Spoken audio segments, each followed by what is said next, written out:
Who would have a problem with that? Well, the callers will never. The Chronics have a big problem with that. We'll get about 10 votes on that. Put it on there, please. WQAM, Chronic Line. Hello. Hey, Neil. Yes, sir. Thank you for 30 years of entertaining us. About 30, man. And I happen to know for a fact that God only farts in the shower. Really? When I fart in the shower... Now, let me ask you this. Do you think God uses soap or body wash? I use body wash, but I can tell you, every time I fart in the shower, my girlfriend says, Jesus Christ. Yeah, Jesus so Christ. must be the Lord, must be passing bad gas, cutting the cheese. Well, you know that diet that they were eating back in the day, because that last supper was a Passover Seder. And all that wine he was drinking, all that Manischewitz. See, a lot of in the Bible it says it was Mogen David, but I have it on very good authority, a higher authority. There was Manischewitz. Just like Hebrew National, a higher authority. Right, you ever see those spots for the hot dogs? Sure, those it's are got cute. the Uncle Sam there. That'll give you some real. That'll tear your guts out. That stuff. Hebrew National. Eat the kosher hot dogs, man. It's really good. It's kosher for Simchas Torah. All the fairy tales, all the time. It's halal, baby. It's halal. See, that's a new one on me. I learned that. And I noticed even on the Indian restaurants. Now, can you explain that to me? Because the Indians aren't Muslims. No. They're sick. And if you ate all that curry, you'd be sick. Oh, there was a nice Indian kid there last night at Woodbine. A nice-looking young guy. But, I mean, he smelled like he was... You know how, like, Warren Cromartie, the crow, smells like he's taking a bath in cashmere bouquet? This kid smelled like he was rolling around in curry powder for about... He was rolling in the hay with Kid Curry for a month. Oh, geez. Well, what's that all about? You know that old expression, you are what you eat? I think Charles Schultz invented that. You are what you eat. Remember that in Peanuts? No. But it's true, and that's why a lot of these people have been asking that. People with a very one-dimensional diet, they smell like that. By the way, I'm told we're back up on the stream. Oh, I see the green light on there. Green light. Nice going. Oh! Engineering department, you idiots, you. Hey, you know. I don't care who you are, you fairy. Exactly. They're such a bunch of lunkheads, man. And even Joe Bell knows that. I told him about what a great engineer we got here that, takes care of stuff when it needs to be taken care of when I'm not doing it. And he said, maybe we can get him down here or something like that, he said. Another one of those yuck lines from Joe, yuck, like that. Although payday's Friday, and I understand that's being taken care of. That's what Robert told me. Only the new deal is now, when I get my check with Robert involved in it, like 10% is taken out because he's Orthodox. No, actually, he's not Orthodox, is he? He's just a regular self-hating Jew. 26 after 10 at 560 WQM, where we got a whole new attitude, baby. In fact, we could get that Pompano Park spot on if Steve Wolf would send me some copy. I'll do it. To hell with the water Nazi. To hell with Troy. I'll just do the spot. You know what I'm saying? Mm-hmm. And by the way, Fat Boy, you're doing a hell of a job. Just like Brownie Brown, man. You're on the case. You are a case. Holy Mackinac! This is Joe Bowen, the voice of the Toronto Maple Leafs, and you're listening to the Hockey Authority, Neil God.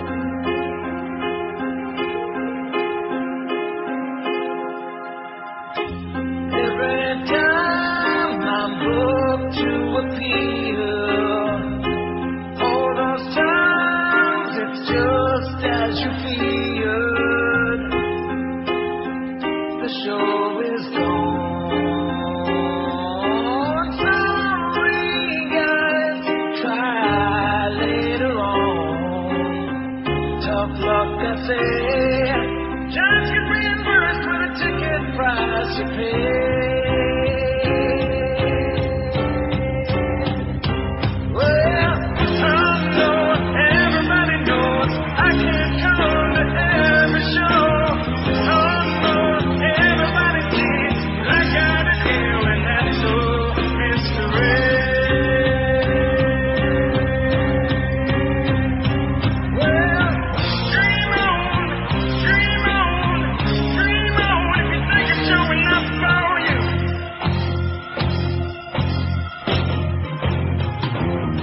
Fairy. Dream on,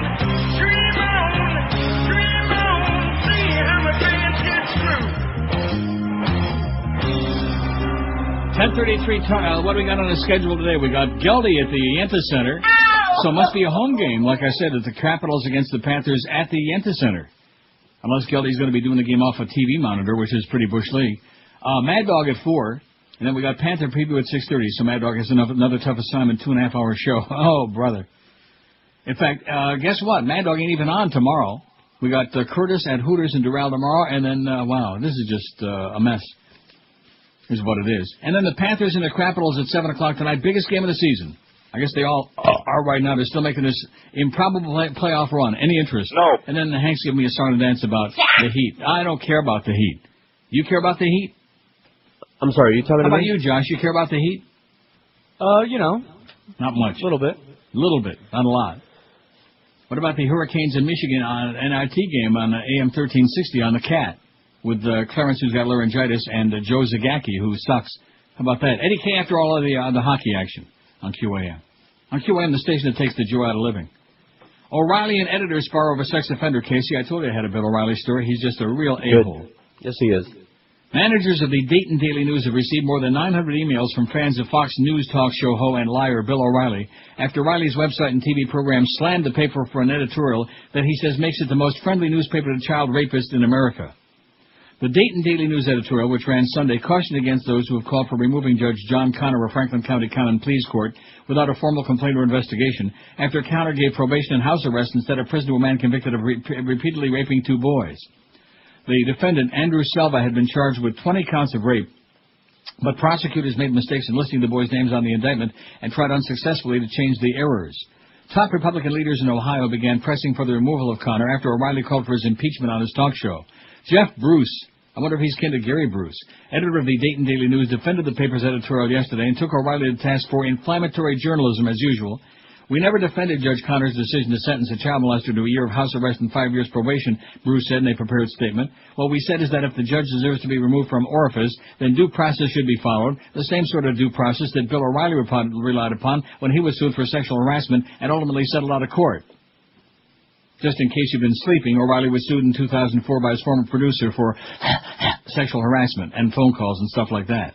When the suit was settled out of court for an undisclosed sum, O'Reilly called the lawsuit the media lashing he took for it a brutal ordeal and thanked his listeners for having given him the benefit of doubt when some in the media did not. Bruce wondered why O'Reilly won't give Connor the same benefit of doubt. In America, we have a system of checks and balances that include the independence of the judiciary, Bruce said. There are rules in place to remove bad judges. Our editorial simply said we should follow those rules, not allow ourselves to rush to judgment because of a television commentator's opinions. Amen. O'Reilly, through a producer, said, personal attacks launched on me disqualify the Dayton Daily News from any serious debate. We believe that Jeff Bruce is not an honest individual. But that would be like Greg Reed calling somebody a liar, a prevaricator. What newspaper in the U.S. of America is most friendly to child rapists? Could be the Dayton Daily News, which has supported Judge John Connor's sentence of probation for a man who raped a 5-year-old boy and a 12-year-old boy over a 3-year period. Not only that, but the Dayton Daily News attacked the governor of Ohio, the Attorney General of Ohio, and Bill O'Reilly for reporting the story and actually asking for the removal of Judge Connor. The vicious personal attacks launched by the Dayton Daily News were strange when contrasted to the lack of condemnation for the judge. So one can conclude, therefore, that the Dayton Daily News is a newspaper that has sympathy for child rapists and the judges who will not incarcerate them. That sounds like a personal attack. They say only 2 things happen when you wrestle a pig. You get muddy and a pig enjoys it. So it's tempting to just let this pass. But really, what O'Reilly has said on his website is so outrageous and such a distortion that I can't, says Jeff Bruce. Gary's a buddy. No crime is more heinous than child molestation, so it's understandable that people will be inflamed by the notion that a pederast evaded the punishment he's due. But when Mr. O'Reilly asked the question on his website, what newspaper in the USA is most friendly to child rapists, he's egging on his readers without giving them all the facts, as usual.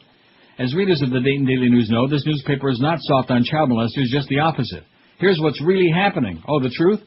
Mr. O'Reilly's upset with the newspaper because in an editorial he referred to his own recent legal history in which he was accused of sexual harassment. His producer threatened that unless we published an apology, they would resort to their bully pulpit, and that's what they've done. This isn't about being soft on child molesters. It's about Bill O'Reilly getting even. We never defended Judge O'Connor's decision to sentence a child molester to a year of house arrest and 5 years probation. What we said is that if the judge deserves to be removed from office, then due process should be followed with the same sort of process that O'Reilly relied upon when he was sued. The editorial also noted that the prosecutor in the case, while disappointed with the judge's sentence, was afraid his evidence was so weak that he might have lost the case entirely if it went to trial. He's agreed to settle the case. In America, we have a system of checks and balances that includes the independence of the judiciary. There are rules in place to remove bad judges.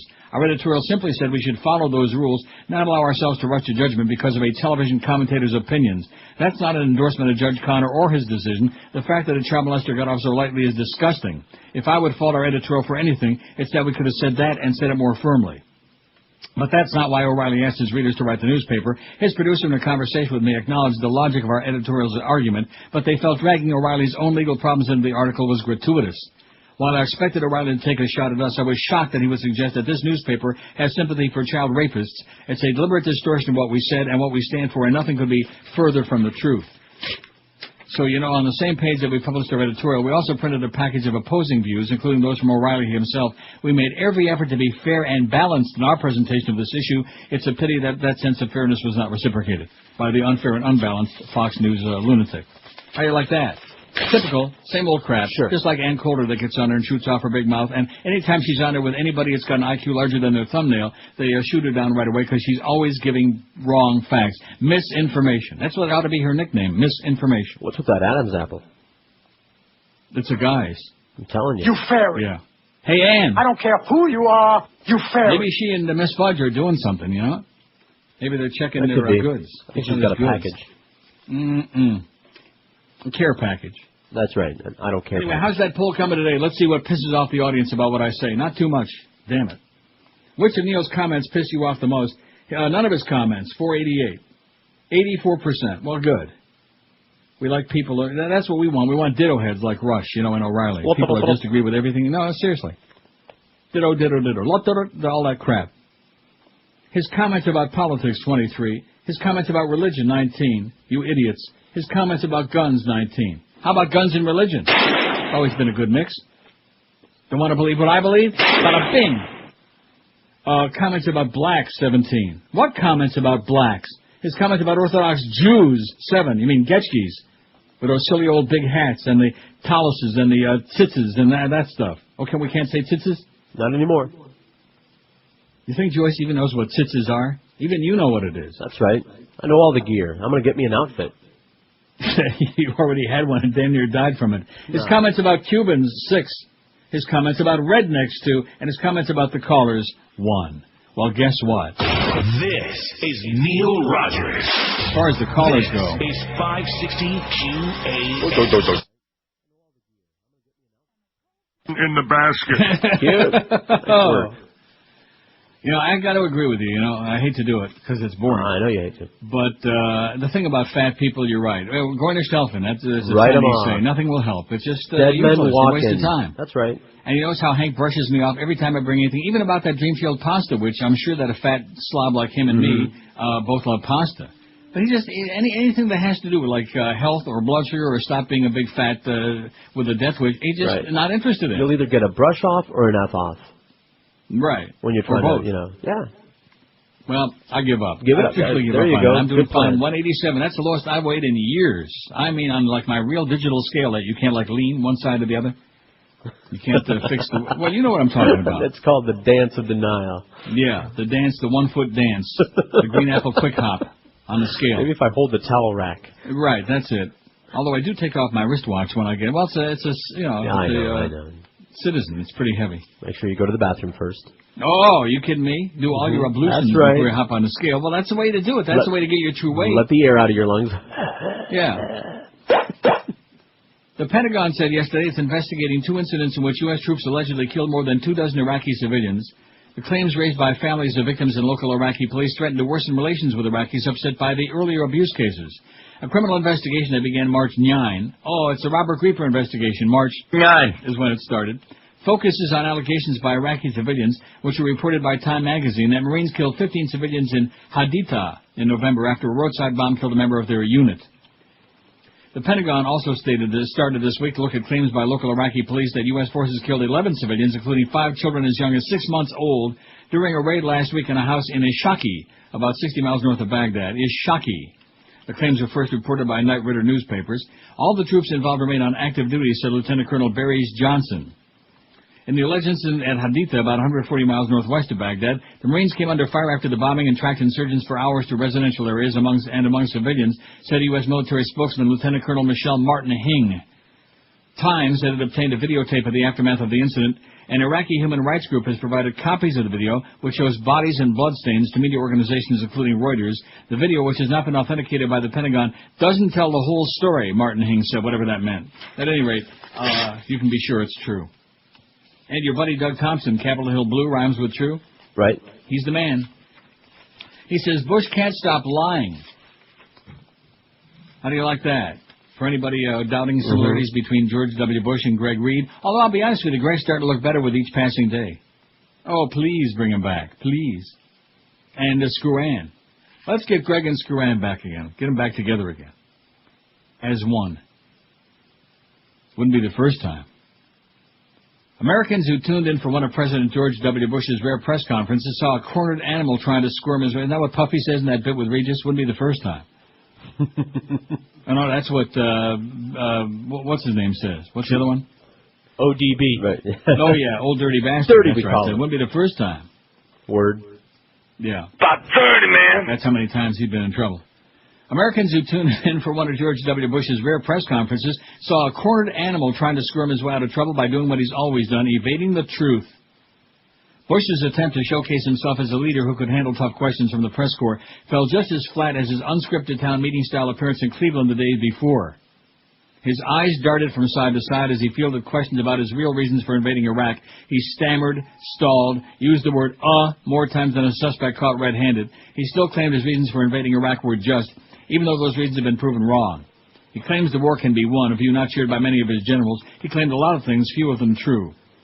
President Bush exhibited symptoms of pathological prevarication, said Dr. Stephanie Crossfield, a psychologist who treats people who have trouble telling the truth and who watched Bush's performances on Monday and Tuesday at my request, said Doug Thompson. His eye movements, gestures, and changes in voice tone all display traits of consistent evasion of the truth, not to mention that annoying nervous laugh. This isn't the first time I've asked Dr. Crossfield to study a politician. She watched several of former President Clinton's press conferences and came to similar conclusions about Clinton's disassociation with reality. When studying a subject, she watches the eyes. Eye movement is difficult to control, she said. You find that the eyes dart away in specific patterns when a person's not telling the truth. The president's eyes dart a great deal. He's not comfortable facing the truth. Dr. Justin Frank, I wonder if he's kin to Dr. Neil Frank, author of the book Bush on the Couch, Inside the Mind of the President, agrees with Dr. Crossfield. President Bush marches deeper and deeper into a world of his own, says Dr. Frank. Central to Bush's world is an iron will which demands that external reality be changed to conform with his personal view of how things are. Republicans reluctantly admit Bush has lost touch with the truth. Senator Chuck Hagel says the president is disconnected from reality. Venture out beyond the Beltway and you find conservative Republicans shaking their heads and wondering the same thing. Dennis Dalby cuts the hair of Camp Pendleton's young Marines, giving them the regulation haircut before they head to combat in Iraq. His barber shop on the Coast Highway near the base in California is covered with painted yellow ribbons, flags, and We Support Our Troops banners. But Dalby, a Republican and self-described conservative who voted for Bush, says he's fed up with the president's lies. Enough is enough, he says. It's time to bring the boys home. In San Marcos, retired Navy veteran Herb Rehnquist, 77, sits in the local VFW hall and says Bush is a failure. I voted for him 2 times and wish I hadn't, Rehnquist said. It was probably one of the worst mistakes I ever made. Dr. Crossfield says it doesn't take a degree in psychology or advanced training in spotting liars to realize the president plays fast and loose with the truth. More and more ordinary Americans see the evidence clearly every day, she says. It's difficult to ignore.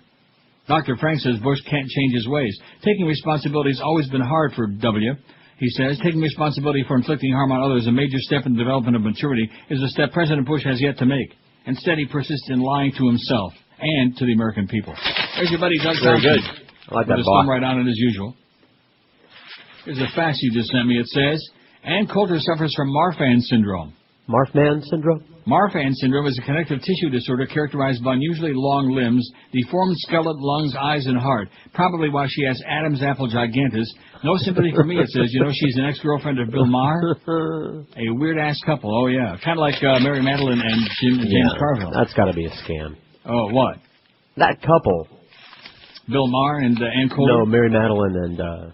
No, I don't know. That one's for real. I think the other one's got to be a scam. Ann Coulter with any man would have to be a scam, if you ask me. Right. Ann, you know what I'm saying? I don't care who you are, you fail. Right. 618 votes. Which of Neil's comments piss you off the most? None of them. 519. None of the above. 84%. Well, ain't that special. His comments about politics, 26. Guns, 20. Guns, oh yeah. Don't F with my guns, man. Don't take away my guns, my peace, my rod. Hey, we're going to need them. What, a rod? Yeah. How much he making this year? The coming revolution. His comments about religion, 19. His comments about blacks, 18. His comments about Orthodox Jews, 7. I told Mo to stop saying Schwarzers. His comments about Cubans, 6. His comments about rednecks, 2. And his comments about callers, 1. Solamente uno, about the callers. Because the audience knows, the listeners know that all my comments about the callers are... Absolutely correct, sir. Yeah, they can hear it. WQAM, hello. I'm your favorite caller. See what I'm saying? There you go. I rest my case. Boy, you talk about the proof being right there, right out in the open. Just reach out and grab it. Fingertips. Yeah, right at the end of your index finger, and the middle one, too. Maureen Dowd writes, boy, you're sure doing a lot of... Yeah, well, I got to make up for lost time, because yesterday we had that short show. I beg your pardon. Very newsy today. That's right, and too bad. I like it. Well, I don't care if you like it or not. We're not programming you. You have no Arbitron diarrheas. Not yet. You aren't going to help put us over the top as if we care. Where's the copy from Steve Wolf for Pompano Park? You know, it's just amazing. And Troy Stratford comes in there to, like, handle me with some other crap. Will I do this for him? Will I do that? Yeah, no problem, Troy, but how about taking care of the ones we already got? And there's plenty of room for a spot today, which there was no real response to that. We've got to talk to Phyllis about it. Well, screw Phyllis, okay? She's leaving anyway. To hell with that bitch. The water Nazi. The hell with that. Who the hell is she to decide what's... We got plenty of place to put that on there. You know, they're always whining. Wah, wah, the sales department was awful. Wah. Yeah, well, how about now? Is it any better now? No. It's a disaster. It's not an accident waiting to happen. It's an accident that already happened. It's a disaster. Even on the Titanic, they never saw anything like this. On QAM, the station that takes the joy out of life. WQAM, hello. One of our better ones right there. QAM, hello. Hello. Bill. Yeah. I can't believe I got through. Bill Maher had on Ileana Smelly. Yeah, I know. We already heard about it. Yeah, she's an idiot. Yes. And she's still an idiot. Richard Belzer did the FU for her. Yeah, we already heard about it. Okay, I'm sorry. Have a good day. Okay. WQAM, hello. See, these are the talk show groupies. These are the people who want to talk about Ann Coulter and Bill O'Reilly. I mean, I just gave you a Bill O'Reilly story, but it has something to do with something current, something meaningful, as opposed to what we are restating the obvious that we hate Ann Coulter and Bill O'Reilly like poison and wish they would both croak. How's Catherine Harris doing, by the way? Got a story about her. Oh, I say they did a big news thing on her. She's selling everything, man. Yeah. She's mortgaging the house. She's getting every dime she can get her hands on. Yeah, and God told her to. As you said, Gornish Telfin. Mm-hmm. Before I get to Maureen Dowd, Harris pledges to sell all her assets. Well, I ain't going to get much for that. That's pretty silly. About a dime. This is from the Tampa Tribune. U.S. Representative Catherine Harris continued her attempt to take her campaign to national TV and to add religious overtones to request for a U.S. Senate seat with an appearance on Nightline last night, ABC News. Harris told John Donovan of Nightline that she intends to sell all her personal assets to fund the race. My husband has real estate, but I won't own anything, she says. Well, good, including that seat in the Senate. Since making a pledge last week to put $10 million of her money into the race, Harris has made the phrase, putting everything on the line, a new campaign theme. She's going to put her on the line. I'm willing to take this widow's mite, this pearl of great price, and put everything on the line, she told Donovan. No matter how much you have, are you willing to take what you have and sell it all for a great price? Donovan didn't ask her about her links to defense contractor Mitchell Wade, who recently pleaded guilty to bribing California Congressman the Duke. Donovan told the Tribune there was no agreement to avoid any subject in the interview. Since revelations about those links appeared in court documents 3 weeks ago, Harris has avoided interviews with Florida reporters and answered very few substantive questions about the issue. Instead, she has chosen non-confrontational venues for speaking to the public. She made her pledge about her campaign donation interview with commentator Sean Hannity, an avowed fan of hers, on his unctuous right-wing Nazi Fox News TV talk show. For the Nightline segment, a camera crew followed her most of Thursday, including filming a scene of aides hustling her away from reporters after a campaign event, so they wouldn't be able to ask her any questions. Nightline, once known for the hard-hitting interviews of Ted Koppel, has changed since he left, abandoning the format of examining a single issue in depth in favor of several topics on each show. What it's done has become much more of a mixed bag than before. It does some tough-minded stuff and some fluffy stuff, said Columbia University journalism professor Richard Wald, former top news executive of ABC and NBC. He said the show can still examine an issue in depth, but they're much more wedded to shorter pieces. Harris has also added a religious component to her campaign. The phrases widow's mite and pearl of great price are both biblical. Oh, yeah. Widow's mite in the book of Mark refers to a poor widow witnessed by Jesus contributing a tiny amount of money, a mite, to the temple treasury, while wealthy people contributed large sums. Jesus said the widow gave more because she cast all. I happen to know, speaking of widow's mite, I happen to know that widows will. In your case? Cash no stone. This is Neil Rogers. Rock solid. This is 560 QAM. This is the Neil Rogers Show. This is your brain. Any questions? We're watching the game. They need another 5 points to cover the spread. May the best woman win. Now, here's how to win. And it's easy. I believe I'm going to win. In a short time, you may be a winner. He's a real winner. You and the office crowd know the Final Four is going down. And you're hoping you're that someone to grab the cash and claim the pool. Well, I guess if you win moolah, you did good for yourself. Well, some use statistics now. And picking random could be why. Gambling experts just might tell you it's better to go with choosing upsets. Or just guess that might be smarter. Hell, it's worth a try. You ain't done anything at work yet. You're too busy filling brackets out. When March Madness comes around, no more fooling around. I gotta get back to work. What's wrong with you? Get busy. So, how you doing with your card, boys? I'm out. You're out? Not that I wasn't doing well up until this point. Oh, but now you're done? I'm done. My team's out. And what about Josh? I got 3 of the 4 Final Four still in it, but one team that I had going to the dance is out. So they're not dancing? No, they're not. No longer dancing. I hate when that happens. I like when them teams dance. During training, 9/11 hijackers abandoned a plane on a Miami runway. How do you like that? Thank goodness we had a lot of warning ahead of 9/11. Too bad we didn't take advantage of it. In fact, that's the Maureen Dowd column, flying into a building. Who could imagine? But anyway, 2 of the pilot hijackers from the 9/11 2001 attacks abandoned a small airplane on a taxiway of Miami International during their flight training, but their actions didn't attract serious scrutiny from federal officials, a witness in the Zacarias Moussaoui trial said today. A flight instructor at the school where 9/11 hijackers Mohammed Atta and Marwan al-Shihi received commercial pilot training testified at the death penalty trial of Moussaoui, who's confessed to being an al-Qaeda terrorist. Instructor Daniel Purcell testified that instructors at the school breathed a collective sigh of relief when Atta and al-Shihi completed their training and left the school. Purcell said that the December 26, 2000 incident at the Miami airport was one of several problems the school had with the pair. They had a bad pair. Purcell said the FAA called the Florida school to berate school officials after the plane was left on the runway, but he said the FAA never questioned Atta or al-Shihi. I mean, what would be questionable about that?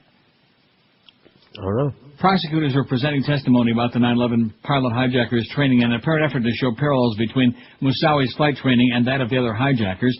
During testimony yesterday, a terrorism supervisor in FBI headquarters dismissed a field agent's concern about Moussaoui in the weeks before 9/11 as hunches and suppositions. The supervisor, Michael Rowlands, testified that he hadn't even read on August 18, 2001, a memo written by Minneapolis agent Harry Samet, who arrested Moussaoui and was convinced from the outset that Moussaoui was a terrorist with plans to hijack aircraft. One thing about this government, man, they couldn't find a terrorist in their own living room. They knew where they were. Yeah, they knew where they were, and they were just making sure that what they were doing okay. and everything, what the plan was. Maureen Dowd writes, I don't want to do all 4 hours of reading here today. In fact, probably ought to take some really good calls. Take that one right now. We don't have any. Oh. 5670560. Boy, the calls have really lasted a week and a half. Right after that anniversary deal, man. This new regime of ours, we're like becoming marginalized. We're like on the edges of life. Becoming? No, we really are. Uh-oh. Suspicious package found on White House grounds. I think Warren Beatty was visiting. It was a big package. Could have been Man Coulter. Uh-oh. Not that big. 5670560. Here's my last attempt to get somebody involved in this show today. This is weak. This is really pathetic. And pound 560 on the Verizon Singular Wireless line. A Town Without Pity. I know you can play it again, Gene Pitney. Oh, I gotta find it. But you're not eating again, are you? Again? From whom? Howard's one. Oh. See what it does to your system?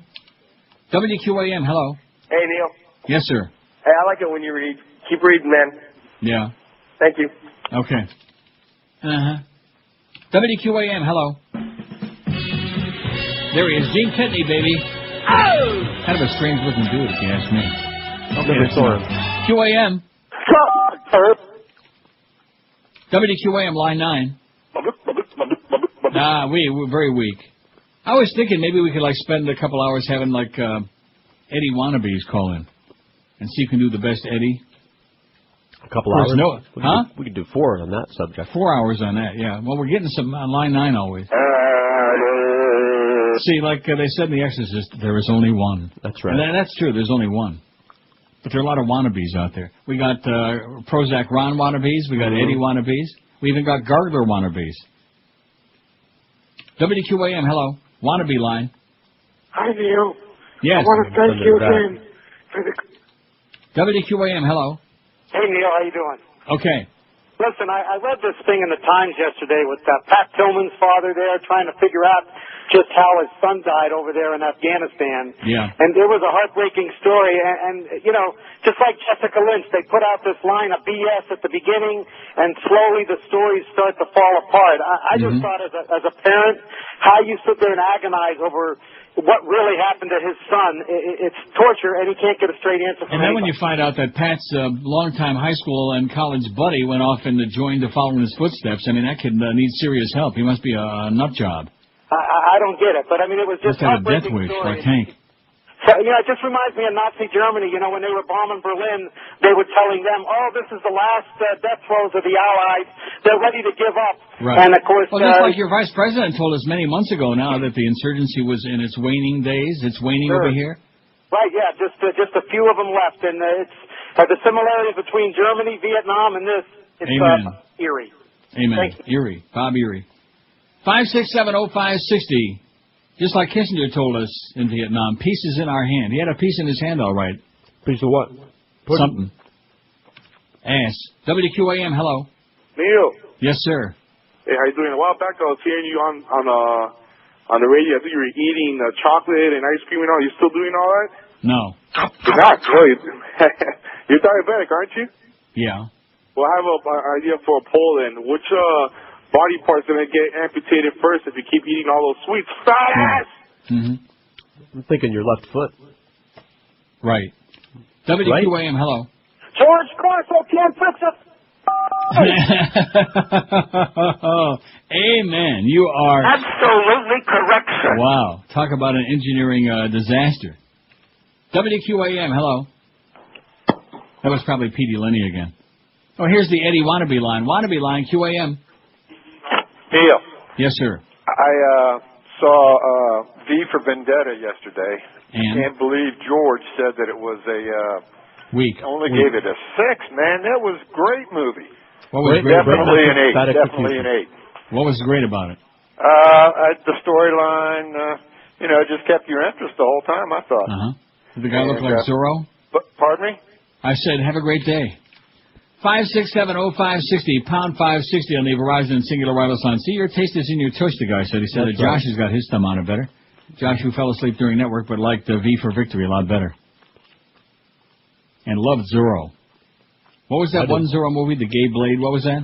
Zorro the Gay Blade. Wasn't that it? Yeah, who the hell was in that? Was that George with Gene Hamilton. Wilder? George Hamilton. Oh, George Hamilton was in it. Well, guess what, George? I mean, George Hamilton. I don't care who you are, you fairy. Good job in Godfather 3, by the way, not. I mean, he was just ridiculous. WQAM, hello. Oh, Neil. Yes, sir. Yeah, listen, I have regards to you from Regis Philbin. I was at the Hard Rock Live last week for his show, and I met him after the show. It's bigger than both of us. There he is. What did he say? Well, I talked to him and mentioned your name, and he said that that afternoon, or that morning rather, he was sitting by the pool and he listened to a couple hours of your show. It's a shame he didn't call you.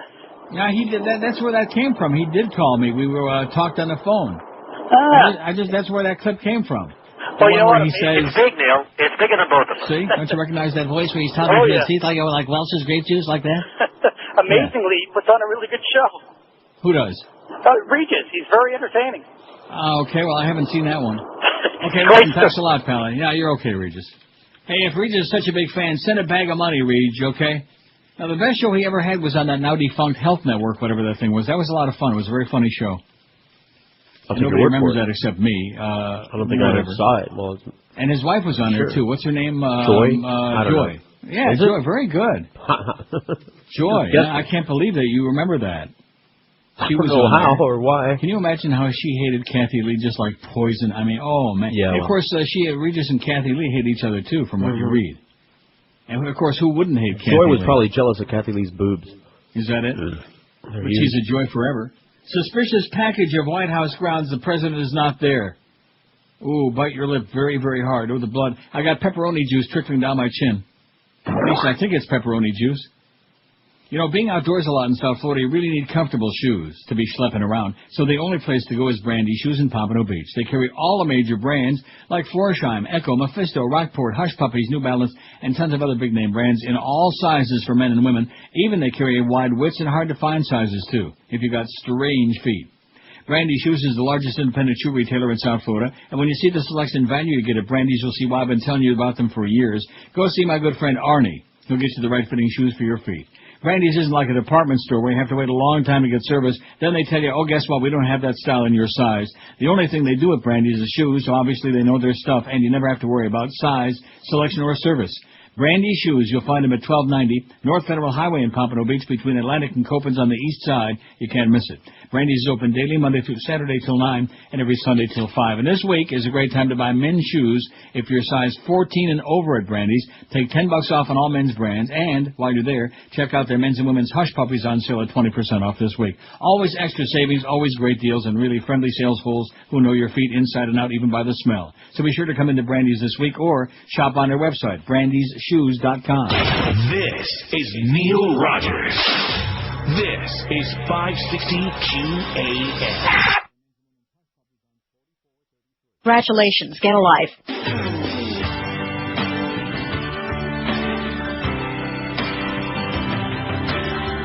Said Bush wasn't right, turning his back on Katrina that night. They're pushing us to the left and right again. All the bloggers are talking smack. Better not talk about Iraq. I've got a bad feeling Karl Rove will attack. Am I facing forward to a big southern back? I'll be set where the left-wingers go. My top secret prison or in Gitmo. Every night be traced and listened to. Raise our kids under house arrest. Get called names after one protest. And take our music where they made that Dixie Chicks go. Where the left-wingers go. What are you going to do about it, you fairy? 11:17 at 560. Boy, I tell you, that's sure getting a whole lot of use, that new... What are you going to do about it? It's everywhere, doesn't it? Huh? It's just everywhere. What are you going to do about it? Okay, relax. Maniac. 680 votes. What do you think, Josh? 1,000 today or not? I don't think he's out of the room. What do you mean he's out of the room? Not doing an Ono-Dose and Trace again? No, I don't think so. He just got up recently while the bill ran out. Maybe he's confabulating with the new sales manager to see what's going on. Maybe he went to find, what's his name, Troy Stratford, old Baldy, skinhead. I didn't know Baldy was diabetic. Is that supposed to be a big secret? Troy Stratford's diabetic. I don't think it's supposed to be a secret. Well, I don't see why anybody would keep it a secret, like the Humper. Now listen, as far as, because Eric did a beautiful job on our website right under the poll on that Dreamfields pasta, low carb. But I do want to emphasize this, and make sure, mark it down the time I said this very carefully. If you're one of those diabetic people that doesn't take your blood sugar, first of all, you're crazy. You're crazy. You got a death wish. You're a lunatic. That was funny. That's number one. And number two, don't eat this. Don't order it. Don't eat it. Don't buy it. I got enough of it to sink a battleship. So as we're going down like the Titanic, it'll be perfect. It'll fit right in. Dreamfields Low Carb Pasta. Eric did nice, all the artwork there. It's got the picture of the box and their logo and a link to read more about it. Read all about it. And that's it. But if you don't take your blood sugar, don't take it. Because obviously the fact I'm having real good luck with it and I've lost 5 pounds and it's very satisfying, and it's also taken away my sugar craving, which that to me is a miracle. A miracle. Can you believe it? I believe it. I mean, there's some things in life you just can't believe you'd ever lose your craving for. Like what? Like that. Oh. Something sweet. Yeah? Like pie? Apple pie. Like chocolate cream pie. Or banana cream pie. No interest. No interest. No ice cream. No none of that garbage. It's a miracle I survived this long. Eating ice cream by like the half gallon at times. Take me to your 2 liter. Nestle's Turtle and all that Ben & Jerry's, Coffee Toffee Crunch. And then I got hooked on that damn Haagen-Dazs of all things, that banana nut. Well, there's nothing like a banana nut. Maureen Dowd says, flying into a building, who could imagine? 3 little words, still employed there. Of all the through-the-looking-glass moments in the last few days, the strangest is this.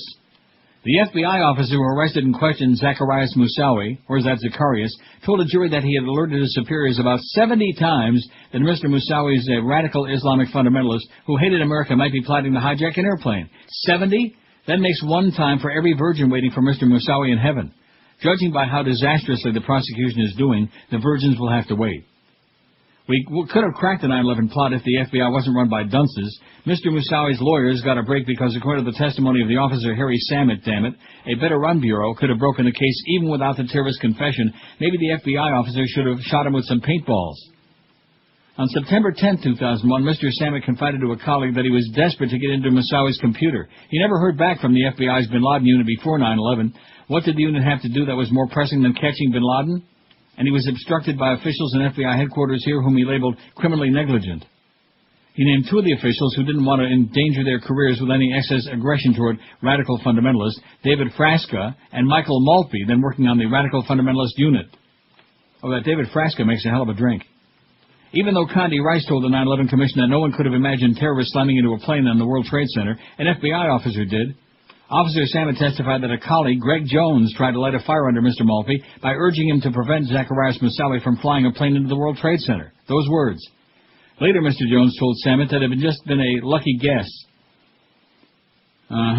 Kenneth Williams, a Phoenix agent, also sent a warning memo to the phlegmatic Mr. Frasca in July 2001 after sniffing out a scheme by Osama to dispatch Middle East extremists to America to get flight training.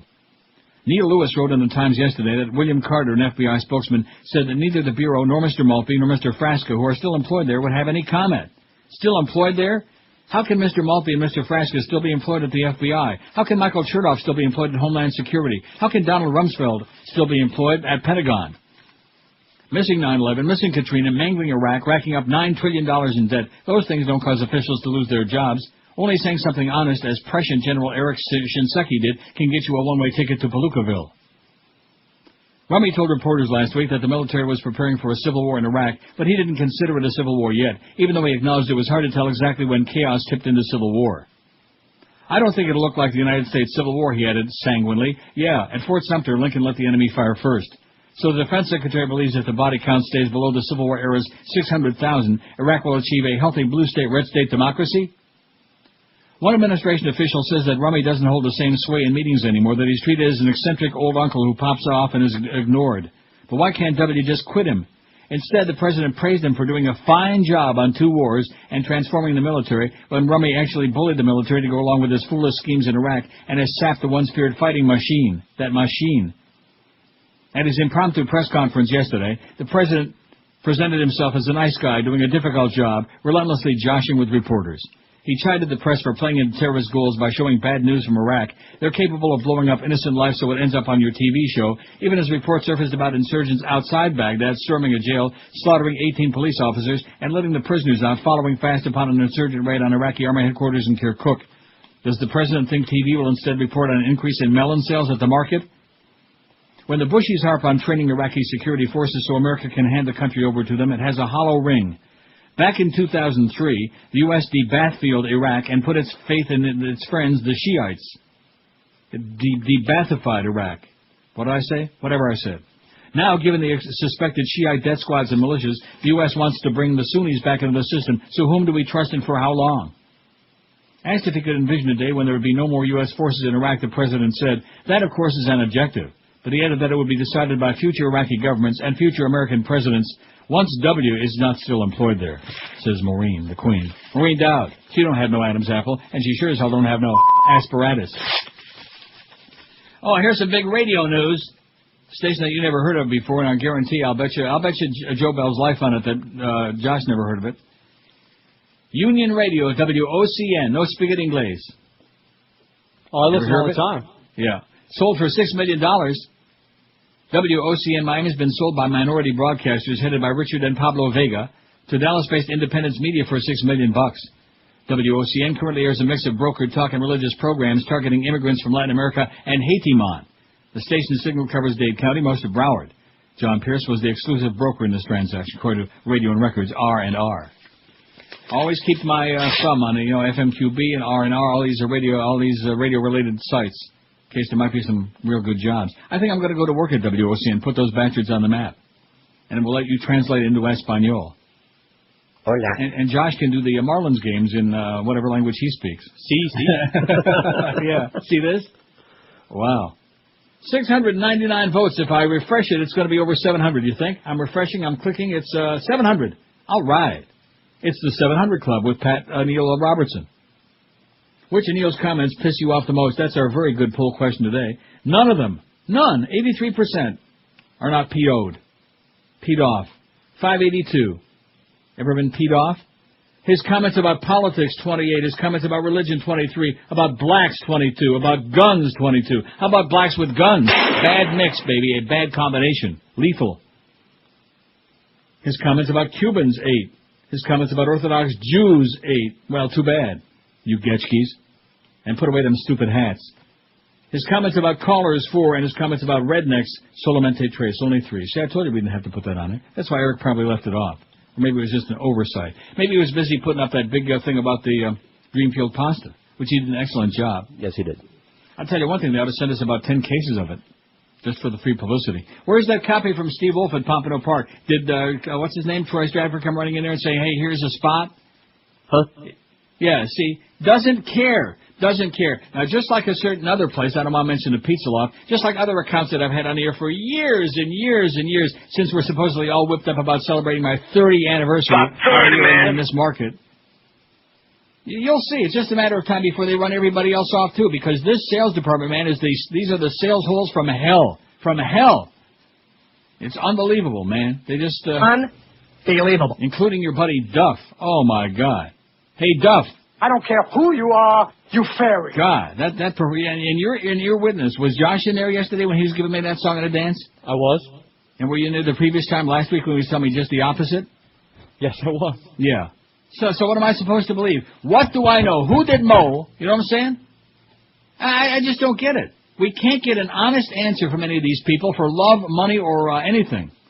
Well, I think Josh might know something that get Duff to give an honest answer. Has something to do with that. But I don't think he's buying it or selling it. That's your department. Attention, men. No, it's not my department. That's Duff's department, okay? Like I said, Duff. I don't care who you are, you fairy. God. You know, and I could understand it if he had like about a half a dozen accounts on the show. I could understand that. But there's solamente uno, baby. There's one. A very good one, by the way. An excellent one, which you guys want to keep getting the free food. But it's like I can't get a straight answer out of this guy. Well, that was a bad choice of words, a straight answer. Okay. You fair. Sorry about that. Let me tell you the story about Andrew Ass in the Woods. Oh, maybe a little later. 27. What's to know? Wow. And, of course, this is the Macho Sports Station. Right. Like that one jingle by Boca Brown. Where is it? I'll find it. In fact, I played it before. This one. Sports Queer Radio is what the Q's for in Make no mistake about it, baby. It's your station for the new millennium. 28, that's why we're going down. 28 past 11 at QAM. You all know the name Dry Concepts. There's another one. They've been on with me for 21 years on the air, and I've used them in my home for all that time. They were just at my house a week ago Monday, doing their fine, fantastic, usual, amazing job. You can have the worst-looking, schmutziest carpets in the world, which back at IOD, remember that day? I'm sure you do. Yes. I mean, those carpets hadn't been cleaned in about 400 years, since before Jesus was an infant. And right downstairs there, right where Gary, or what's his name? What was the accountant's name? Gary... Mills. Mills, very good. Ooh, man. I wonder if he was kin to the harness driver, Gary Mills. Who? Off the Canadian circuit. Anyway, they came and cleaned those carpets, and they made them look sensational. And those were as desperate as it gets. So no matter what the deal is, before you go out and spend thousands to replace your carpeting, give Dry Concepts a call. And let them bring even the dirtiest carpets back to life, looking just like brand new. They leave your carpets vibrant in color, soft to the touch, stain-free, looking like you just had brand new laid right there on your floor. Dry Concepts is the only company I've been using, like I said, for 21 years, the only one you should trust, too. Just in case you weren't aware of it, Dry Concepts also specialize in drapery cleaning, upholstery cleaning, deep cleaning of your expensive leather furniture, and lots more. All of these things. Without a doubt, one of the best things you can do for those Oriental or area rugs or your magic flying carpet is to use a quality underlayment. It's essential for extending the life and beauty of your area rug, and it provides critical cushioning and prevents skidding on hard floors. Call this month, during the month of March, and get 15% in savings on all underlayment padding. Dry Concepts, always professional, always on time, and always give you a written guaranteed price up front before they start doing their miraculous job for you. Carpet cleaning, water damage restoration, pet odor treatments, mattress cleaning to get rid of those dust mites, and lots more. All of these things. Call the best, trust the best, Dry Concepts. Call them toll-free in Dade, Broward, and the Palm Beaches, 1-800-248-5071. That's 1-800-248-5071. Or on the web, it's dryconcepts.com. This is Neil Rogers. This is 560 QAM. Coming soon to Fox, it's the all-new Beverly Hillbillies, starring all your favorite characters. Jag. You ain't fighting clean, Granny. Granny. Of course I ain't. Jethro. Dog. And Kelly Pickler. What's a salmon? Follow Kelly as she demonstrates what life is like without a brain. You want to tango with me? Tango? But I don't even know how to dance. But I just learned my ABCs, though. What have I done to deserve this? You know her and love her from American Idol. Now follow Kelly Pickler as she makes a startling discovery. I sure love it here in California, but I went to this place called Holywood, and I don't see no churches at all. I tell you, that's hitting low. It's the all-new Beverly Hillbillies, starring Kelly Pickler. What the hell, Billy? Coming soon to Fox. Y'all come back now here. All right, y'all come back. I'd find that much more amusing if I knew who Kelly Pickler was. You know who that is? No. Somebody from American Idol, I guess. One of those stupid-ass shows. Is that who that is, Josh? Oh, yeah, I watch that show all the time. Well, I mean, you're supposed to know your pickles, mister. Kelly Pickler. You better Google it. I have no idea who that is. It was kind of a cute bit, because George likes Beverly Hillbillies a lot. Y'all come back now, you hear? You would too if you'd ever watched it. No, I did watch it, and it sucked. All right. It was almost as good as Ava Gabor, and what was the other one? Green Acres. No similarity. None at all. Yeah, she was a contestant. I don't know who the hell on she American is. Idol? That's right. On Eric Idol? What's the deal with her? I don't get it. No, that was on the bit. I don't know. Okay. Can you listen to it? I'll play it again if you want. It'll kill some good time, but not right now. Fire no. up. Howard faxes and says, I wonder which Howard that is. I listen to your show every day and have listened to many of your suggestions. Yesterday, you were talking about Dreamfield pasta, yes? I have to say this is an excellent pasta and very good carb-wise. Thank you for keeping your audience informed, and you're welcome, Howard. Thanks for the nice facts. How you like that? Short and sweet, right to the point? Howie, he's paying attention. Now, what's that final total? I mean, not final, but I mean close to final for that fundraising thing that Duff forced on us? We had $19,935 as of, I don't know, sometime. I haven't gotten a total today. We're what? Haven't gotten a total today. Well, why not? Probably won't. Come on, because Miguel's like screwing off again today? Or something. Oh, screwing somebody.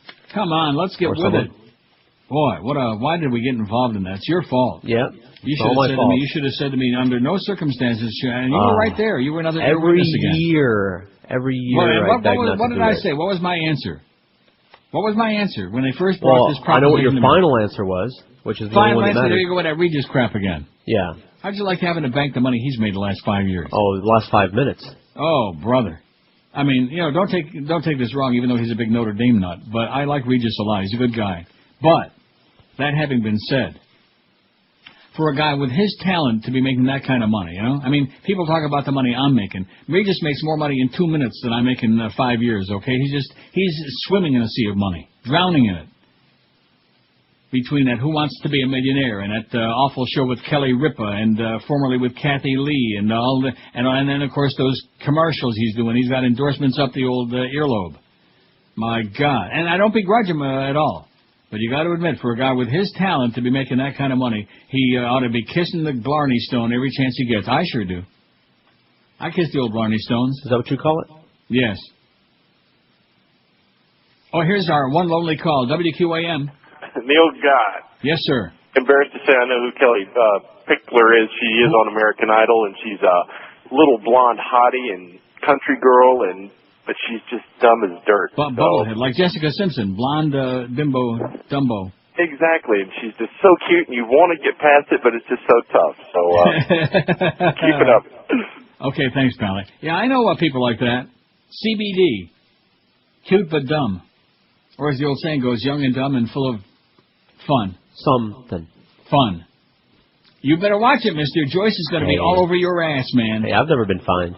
She's going to be all over your ass. She's going to be smearing you. Oh. WQAM, hello. Twist the turban twister. I'd like to have that jackass come up here and say that to one of my cab drivers. Twist this. Even Chubby Checker likes to twist your head right off, if it would do any good. WQAM, hello. Hello, Neil. Yes? I'd just like to say Phil Saltzman is the worst karaoke singer I've ever heard in my life. Oh, please don't tell me Phil Saltzman's really doing karaoke, please. Yes, sir. I was at a restaurant and he jumped on stage and it was horrible. Boy! Wow. Have a great... That's a pretty scary thought. Thanks for the bad news. Come on, Phil. Come back to your senses. Wow. Good guy, though, Phil Saltzman. Decent race caller. Not certainly the best, but good guy. Certainly a lot better than Mike Battaglia. On the outside, oh brother, he is. You know, see the thing with Hank discussing any of the people in the sports fraternity, it's like discussing dieting with Hank. There are just certain topics I have to steer clear from. You should intercede and warn me, and remind me. Okay. Well, he just does. You can't discuss about certain things with some people. You know thing? that. And it's just like he's part of that sports fraternity. He's buddies with all these people, even the losers like Mike Battaglia. So bringing anything like that up, he just wants to defend, and that's why we likes him a lot. Too bad he doesn't take his blood sugar. WQAM, hello. Oh, you could have done better than that. That was too short. Don't you hit a short one like that? All the time. Line 9. Eddie line. No, not the raspberry line. That's supposed to be on line 1. 5670560. Come on, you guys can do it. I can smell it. I can tell it's Wednesday. It's the middle of the week. It's hump day, like some really moronic people say. It's a day for a zillion calls. I got a huge pile here, by the way. I got piles up the nose. Hear it? I heard it. WQAM, hello. For closing files. New reports assist you with tracking tasks for all your files in the reports module. To learn more about these new features, contact your fund sales representative. We should leave this on till 2 o'clock. Why is it always the same song, though? Is it? And it's always her voice. Did you see? We talked about that a year or two ago. Remember they showed that chick? Right. She does all the stuff in her basement, and she's on all these messages. She records them in her basement. She's got a studio. I mean, that's really something. People that have a studio right in their own home. They can work out of their own bedroom there without leaving. They can hop out of bed in the morning and walk about 10 feet into their studio and sit their fat ass down like I'm doing right now in boxer shorts and T-shirt. Gotta have a T-shirt when it's this cold, man. All the sun is out. Holy, I just noticed it's blue skies. Sun is out. Let's give that weather report for Castronova. Sunny and 32. Although it's going to be 38 tomorrow, 40 tomorrow and Friday, 41. Oh, there she is. In the GTA. Oh, she sends me right to the bull. Now, for the next Wait till you hear her. days, no significant changes from day to day in the forecast. We're still looking at Trinidadian. conditions. Is that where she's from? Friday that sounds like as well. Some sunny breaks. In the GTA. I like it. Chance each day of some light flurries. Everybody I know just nothing gags major. when they High see her. temperatures in the 4 to 5 degree mark. But as we head into Sunday, we'll see significantly more sunshine, mainly sunny skies expected for us then. And we're looking at a high of 5 degrees for us on Sunday, and that is say incidentally GTA the once, seasonal please. high Say for this GTA. time of the year. So by the weekend, we should be on par. Oh, damn it. She didn't say GTA. Oh, well, maybe anyway, next time. You can make that a regular feature as far as I'm concerned. Wow. Yeah, see, it's one thing, people would hate this city if they don't like foreigners, because everybody here basically is a foreigner, like me. Yeah, I was just going to say. They're still hawking about that suspicious package on the White House grounds. Tend to bring in people as well. You're in Washington, D.C., the heart of the nation's capital. They have President's not there, though. Be afraid. Federal Be very afraid. Columbia agencies available to them at just a moment's notice. So for your many years at the White House, John, not a typical day at the office, but probably more days like this than you could. You notice John Roberts now is on CNN because they got screwed over at CBS. Nice going, John. He's a good news guy with that kind of like salt and pepper hair.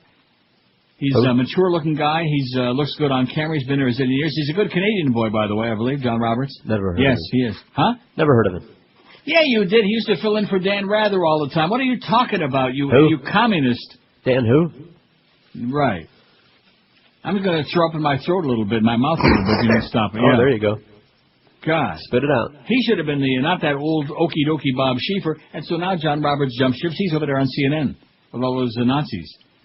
Beach Ford has gone mad. It's madness in March. See, we would have said March Madness, but that's a copyrighted phrase. We can't say that. That's right. So it's madness in March all this month at Beach Ford. They just missed having a record month in February, so they're going to break that record to pieces this month. They're going to blake it.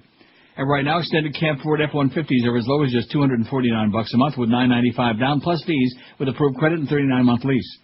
Madness in March at Beach Ford means you must be mad. You got to be crazy enough to take advantage of deals like these. Rebates and discounts of up to $10,000 on all new and used vehicles. Now, if you're not in the market for a new car, but you know anybody who is, send them into Beach Ford because if they take delivery this month during the month of March, Beach Ford will send you $200 in cash just for sending them by. And like I always tell you, that money comes from their advertising budget, so they won't tack it onto your friend's price and rip him or her it off as if you cared. Don't miss out on this once-a-year event. It's Beach Ford's Madness in March.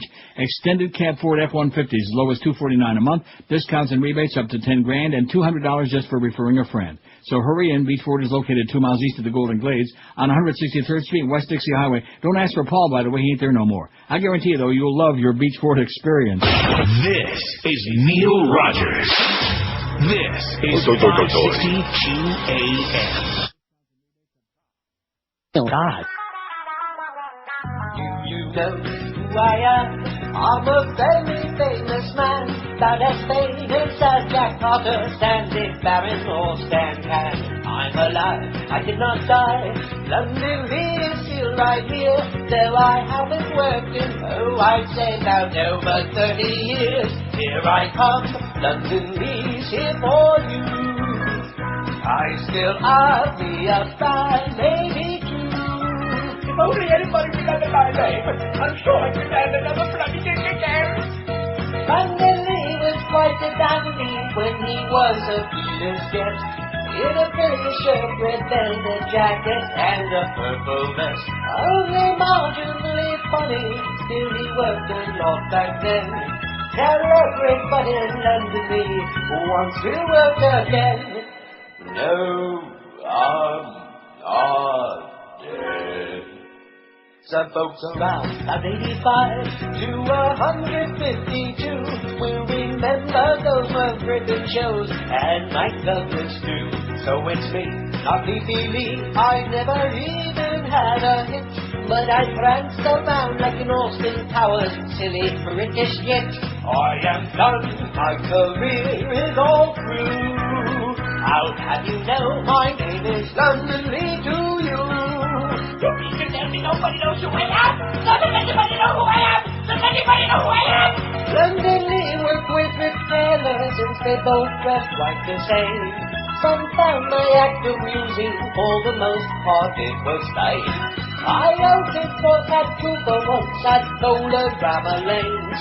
I'm now dreaming at the intersection, left-hand turning lane. London Lee was quite a dandy when he was a Venus guest.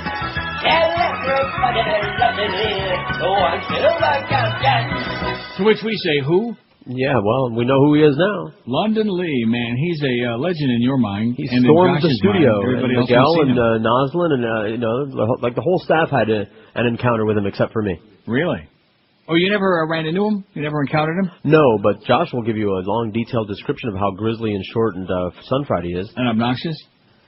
Yeah. That melanoma bit comes to mind. So was he dressed like Austin Powers when you saw him? No, not really. Oh, okay. He wants on. Maybe we can give him 2 to 4. What do you say? He had the dark glasses on inside. I don't trust people who wear glasses all the people that wear inside. shades inside. Richard Belzer does that too. I'm very nervous about people that wear shades Howard. inside. Who does? Howard Stern. Oh, he does? You never see him without his sunglasses, little round John Lennon I thought that was just part of his body. I don't know what that's all about. There's a guy that does a sports show on the Fan up here. It's called Being Cool, don't you know that? And they simulcast it on TV. I don't know what his name is. He's very marginal. And he wears shades all the time while he's doing the show. It's called Being Cool, Daddy-O. Oh, is that what it is? He's about as cool as an elephant's fart. Oh, speaking of cool, the MTV Awards say goodbye to Miami. They've had it. Yeah. And who could blame them? Not me. Perhaps a little bit homesick after spending the last 2 years in Miami. They're heading back to the Big Apple this August. New York City is our hometown, MTV's President Christina Norman Kent, in a statement released yesterday to the A&P. The ocean blue waters of Miami had been the backdrop for the awards since 2004, with stars arriving by yacht, the awards taking place on the American Airlines Arena, at the Yenta Arena, the Mickey Arison Arena, the corrupt one, and after-show parties held on fashionable South Beach. But this year, Radio City Music Hall will be the venue, and MTV promised to do all in its power to focus attention on the August 31st event. Mark it down on your arm. We are really looking to showcase the music, culture, and people from every borough of this amazing city on TV, online, broadband, and wireless to fans around the globe, Norman said. Norman Elliott Kent. Pompano Beach, how do you lose a streetlight, the Sun Sentinel wants to know. Several cities in Broward County fear FP&L. Florida Plunder and Loot has lost more than a few and is billing taxpayers for light poles that don't exist. Not Florida Plunder and Loot. Gee. Sounds dishonest to me. The dispute between the cities and the utility giant over the true number of streetlights has reached a face-off in Pompano Beach. By the way, I still don't have any Pompano Park copy, Troy. I'd be more than happy to do it, to throw a spot in there. Go to Pompano Park, lose your money, have a good time. Oh, and the good news from the Humper the other day is that they're not going to have to close down the poker rooms at the Pure Mutual just because the slots are coming in, even though your fat-ass governor wanted to shut that down. I say shut the lottery down. City leaders say they've been paying for 453 light poles too many in Pompano Beach. They plan to slash $61,000 plus from their electric bill next month, recouping more than a year of overpayments whether FP&L exit or not. So there you go. Tamarack and Coral Springs also are counting poles to see whether the residents are being overbilled. I wonder if they're counting poles in Buffalo. Public Works staffers in Coral Springs sampled 600 lights in their city. They couldn't find 36 of them. In Fort Lauderdale, recent annexations have led city officials to wonder whether they, too, are being overcharged by Florida Plunder and Loot. The doubting began in Pompano Beach, where leaders have argued for more than a year that FPL has overcharged the city. The power company charges governments a flat rate for every streetlight, but doesn't often update its counts. In December 2004, city leaders presented the power company with their survey totaling 6,200 streetlights. They told FPL they were overpaying by over $4,000 a month for the 453 missing light poles. Email records show city officials pleased to fix the bill, never resolved. Just like those bills that Beasley keeps getting, like from the satellite people. Never paid, never resolved. That's me. I'm in Pompano Beach. Well, there you go. You're getting ripped off, man. I know. I'd write to somebody. Write to the Herald. Call up Al Sunshine on Channel 4 and see if he'll wave his ham hocks at them. 766 votes. We're not going to make 1,000 today, and that's going to be really depressing because you people are really slacking off. 774. See, I was hoping we'd get to like 800 by noon. Not going to happen. Nope. Well, so how are we going to get to 1,000? Get out and push. We're going to push it? Mm-hmm. Which, well, we had a really slow start because ordinarily I put the next day's poll on around 6, 7 in the p.m. to give them a head start because we didn't want them to get too bored with the previous one. Which of Neil's comments piss you off the most? Maybe they just don't like this poll because they all agree with everything I say because, how could they not? I agree with everything I say. That was my vote. None of his comments pissed me off. 633, a full 81.7%. His comments about politics pee me off. 33. I get peed off. His comments about blacks, 26. His comments about religion, 26. How about religious blacks?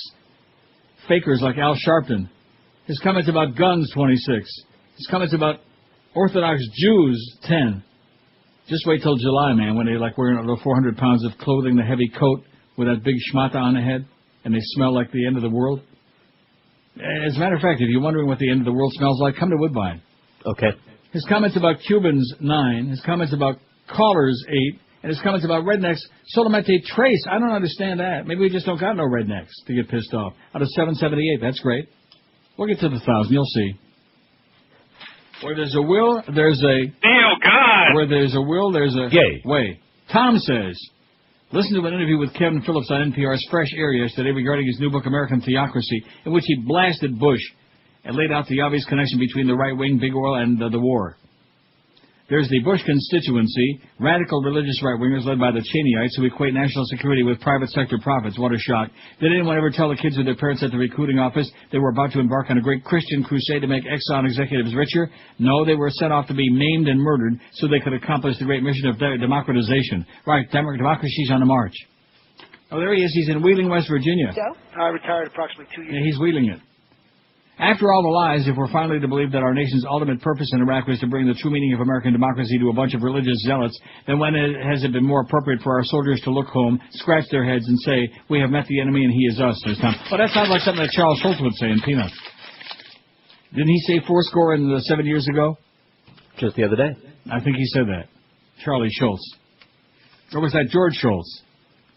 Sergeant Schultz. See, this is what happens when you eat way too much and you don't test your blood sugar.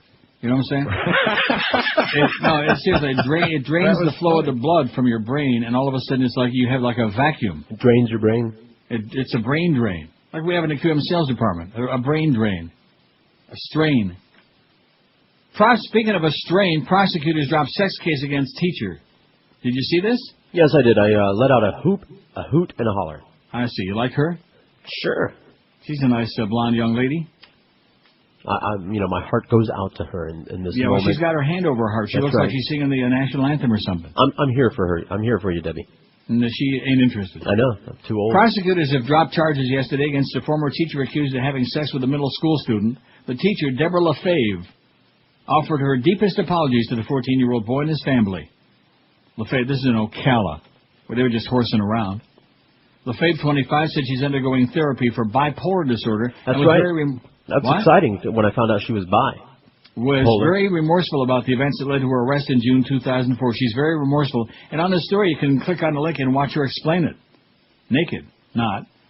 My greatest regret would probably be the fact that I put this young man through this, she said. LaFave taught reading at a suburban Tampa middle school before her arrest. The boy told investigators he had sex with LaFave 3 times in 4 days in June 2004, according to court documents. One of those times was in a car while his 15-year-old cousin drove him around, he told authorities. I wonder if his cousin was looking in the rearview mirror a lot, you think? Probably. Or like reaching back over the seat. He was grabbing a little something. Of course, I'm not sure what he was grabbing. He also said she performed oral sex on him multiple times, including once at her home.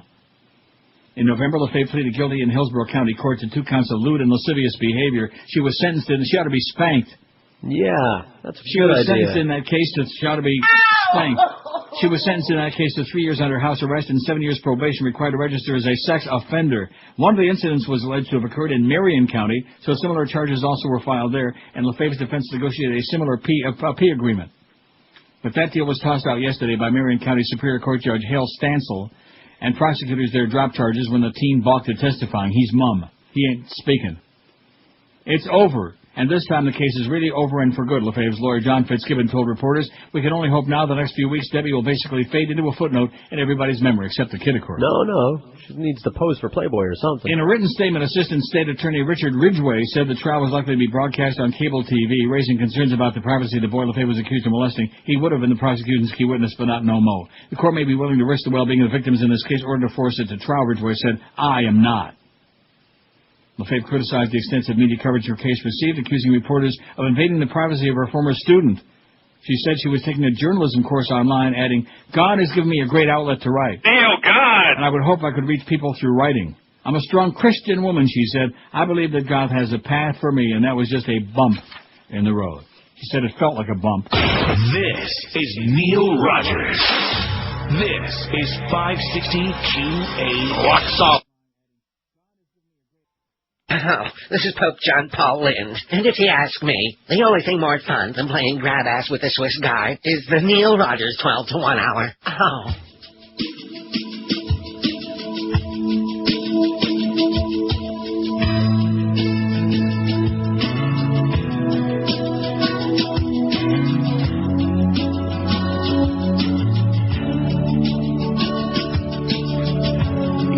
Up early this morning around 4 a.m. and it smelled like rotten carcass on a dinner plate. I pulled the cover up over my head so I could breathe, but your aroma's keeping me awake. And even though I know you never shave under your arms, I've been trying my best not complain. Reminds me of my toilet drain, but clean your hair and wash your rectum. Brush your teeth before you rectum. Rectum. Some speech tick for your armpits. You're so stinky. You Smell like cat pee on my sweater, or a real wet Irish setter. I think I'm gonna send you a letter saying you're so stinky.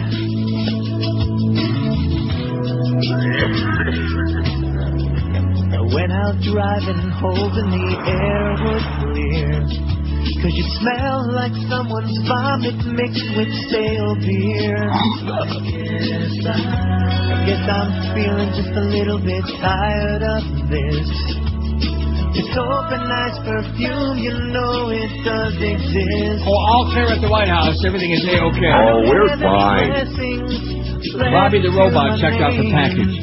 An odor like moldy wood when it warps. Check your pulse, you smell like a corpse, but clean your hair and wash your rectum. Brush your teeth before you wreck them. Buy some speed stick for your armpits. You're so stinky. You smell like cat pee on my sweater. All clear at the White House. Everything is A-OK. 797 votes on the poll. We're not going to make our 1,000 unless we get to about 8:50 by the bottom of the hour. You folks better get with it and hop on it. Ask not what your talk host can do for you. Ask what you can do with very minimal effort. Of course, I think that's the whole audience now, isn't it? 750-some? About right. 790? 790. Man held in White House suspicious package probe. Boy, there's nothing worse than a suspicious package. Man who tossed a suspicious package out of the north lawn of the White House today has been taken into custody, according to the Secret Service. Well, I guess aren't watching Michael Moore today. This individual has done a similar act in the past. He's in custody, said Secret Service spokesman Tom Mazur. I wonder if he's kin to Bill Mazur, the old sports nerd guy from Buffalo and then WHN in New York, which is now the station that Mo is on.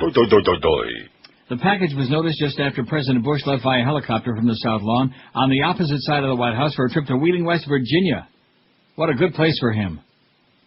A remote control device was used to probe the package. It was Robbie the Robot, I'm sure of it. Right? Right. Did That's you what see you're it? saying. No, I didn't. Oh, come on. A remote-controlled robot was used to probe the package. It was probing it near a fence that runs along Pennsylvania Avenue. Normal security protocols are in place, Mazur said. The Secret Service secured the White House and raised its internal alert system by one level during the investigation to pink. Reporters, cameramen, and photographers were told to remain inside the briefing room while offered, but now we got the all clear. Everything is just A-OK. Okay? Everything's fine. Thanks God. 5670560, pound 560 in the Verizon Singular wireless lines. Well, these phones, man, have died off like Abe Lincoln. Just as dead as a doornail. Aren't you shocked? No. I think it's going to be a long, hot summer. I don't want to get you all nervous. It always June, is. Not that June is always only 2 months away. I know. No, 3 months. Boy, I tell you. Don't count your chickens before Orrin hatch. 3 months away. Damn. April, May. And we got only, I think, one more exhibitionist Marlin Day game. That's next Tuesday at 12:50. Yeah, exactly. WQAM, hello. Neil. Yes, sir. Hey, I was calling today to see V for Vendetta. Did you see it? No. George saw it and Josh saw it. Did they like it?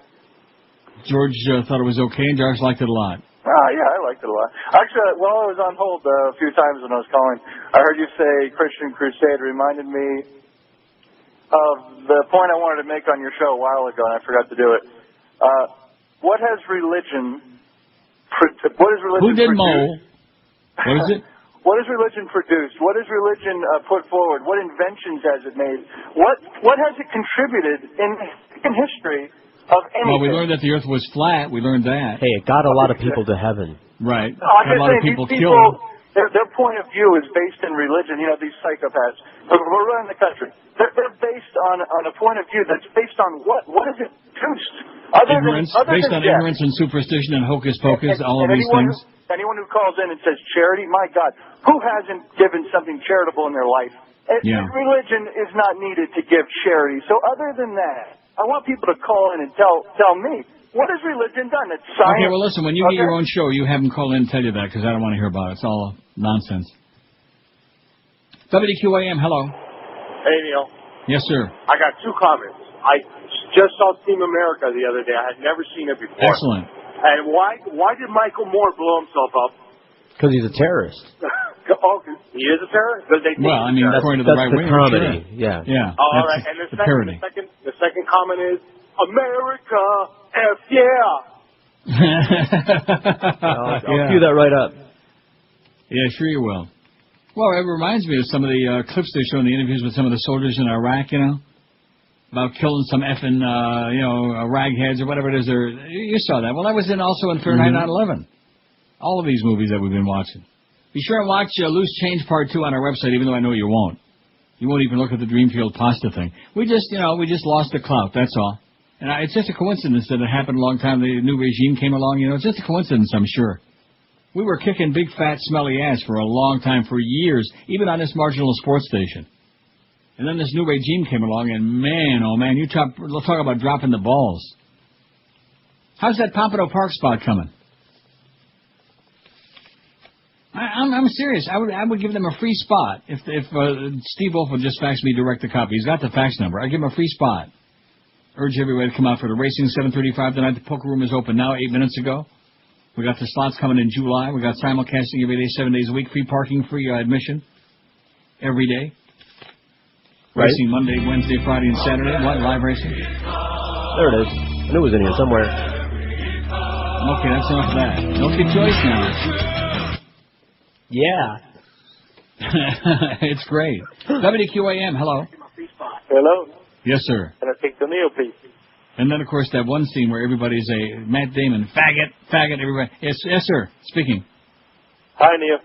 I Yes. just wanted to find out if you saw our president dodging every question that they gave him on supposedly the new press conference that he did. Yeah, I seen it. Yeah, I was right here. I seen it. Well, I think he's just trying to dodge everything that, everybody wants to know. And for the next 2 years, it's going to be the same story, man. Okay, man. Thanks for the bulletin. 5670560. How do you like that? Was that a perceptive call or what? Oh, that was pretty good. Right on it. Just finished his guacamole. Okay, goodbye. Bye-bye. See, I don't even waste my time with it. Just stick my finger on it. Mm-hmm. Squash it like a ugly bug. That's right. Like stepping in dew. 5670560. Last call for calls maybe this week, okay? I might just dispense with all these calls this week because I don't know why I keep doing this, If I keep trying to talk sense to this new management and to our sales staff and talk to Troy Stratford about getting a straight answer out of Duff. Hey, Duff, let me say it again. I don't care who you are, you fairy. Look at that response, man. Look at this underwhelming response. Happy 30th anniversary, Neil. By the way, we don't want to talk to you about anything. We went for months and months and months, man. These phones were smoking. Am I right? They were smoking something. And then somebody stole your stuff. And by the way, you could smoke that 2 ounces by the weekend. You got that right. Well, you said yesterday 2 ounces is an awful lot. I don't think for a guy like you. No. You can handle it. That's the way my you wife and all rolls. your buddies. You and Joe Costello. Yeah. Whatever happened to him? I don't know what you're talking about. Get out of here. Stop talking crap on the air. You say one thing off the air, and then on the air you're always sucking up to these guys. Say everything that I've said about Joe Costello off the air. Well, something happened to him. He just ain't the same. He's just not the same. I don't know that messy divorce. Yeah, he is the same. So maybe you didn't notice something before. Oh, I apologize. You're right. That was excellent. WQAM, hello. Uncle Neil, yes. The banter about the line you and Hank had this morning about we have met the enemy and he is us was actually a cartoon called Pogo that was syndicated. Was that Walter Lance? Or Mark Lance? Walter Lance did Woody Woodpecker. No, it was not Charles Schultz. Pogo? Get out of here. You hit the nail on the head, so you were a little more right than he was. So it was a good cartoon. And he still won't take his blood sugar. He still doesn't care about staying alive, this guy. I don't know what I'm going to do with that man. Nothing. With that fat man. Huh? No, you're right. Just deprogram me. Just tell me forget about it. If you were here, I'd slap you. Yeah, give me a little slap on the side of the head and slap. What's the matter with you? Okay, you're right. Fat people they want to be fat. They want to die a wicked death. So that's just the way it is. Right. They want to take you with them too. Sad experience. This is 560 QAM. This is Joe Bowen, the voice of the Toronto Maple Leafs. They don't come any better than Neil Rogers. Are you obsessed with sports? Cheering for ball teams from colleges you've never been to? Worshipping dysfunctional, drawling men called coach? Hey, Coach! Unable to form your own opinion, so you resort to calling a sport hole radio show for their take? But you need something to do in between games, don't you? When you're being forced to think. Well, take this, sport hole. Jockstrap Gum. Jockstrap Gum,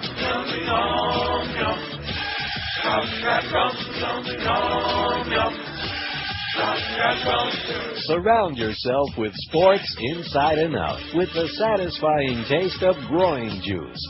Jockstrap Gum is individually wrapped sticks of yellow gum, assorted in the flavor of your favorite athlete. So embrace the dumbness and enjoy the long-lasting flavor of congealed sweat.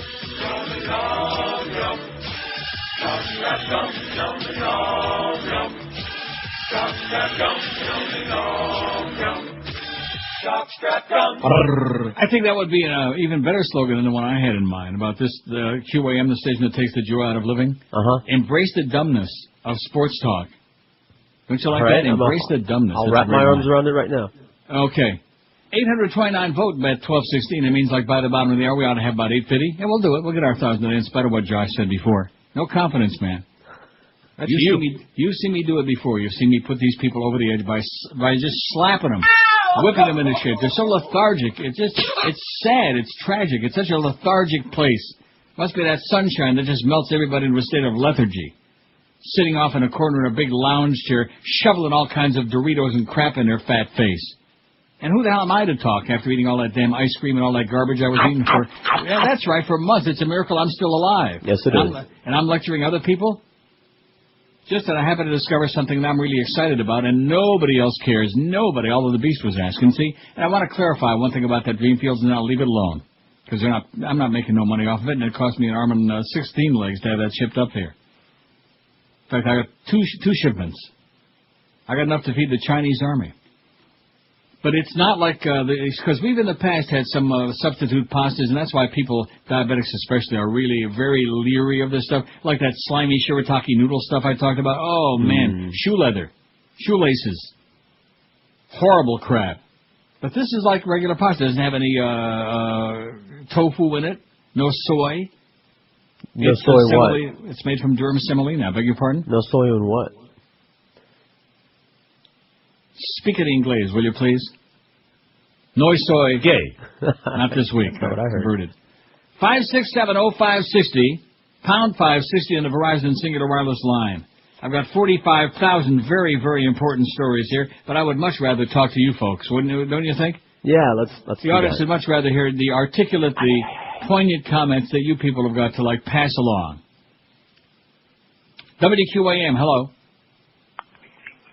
Intellectual line. WQAM, hello. Neil. QAM, yes, sir. Hey, I know it's old news. About a week or two ago, you were talking about Rumsfeld and so forth. Didn't he leak it out that they actually did shoot down that plane in Pennsylvania? No. He leaked it out?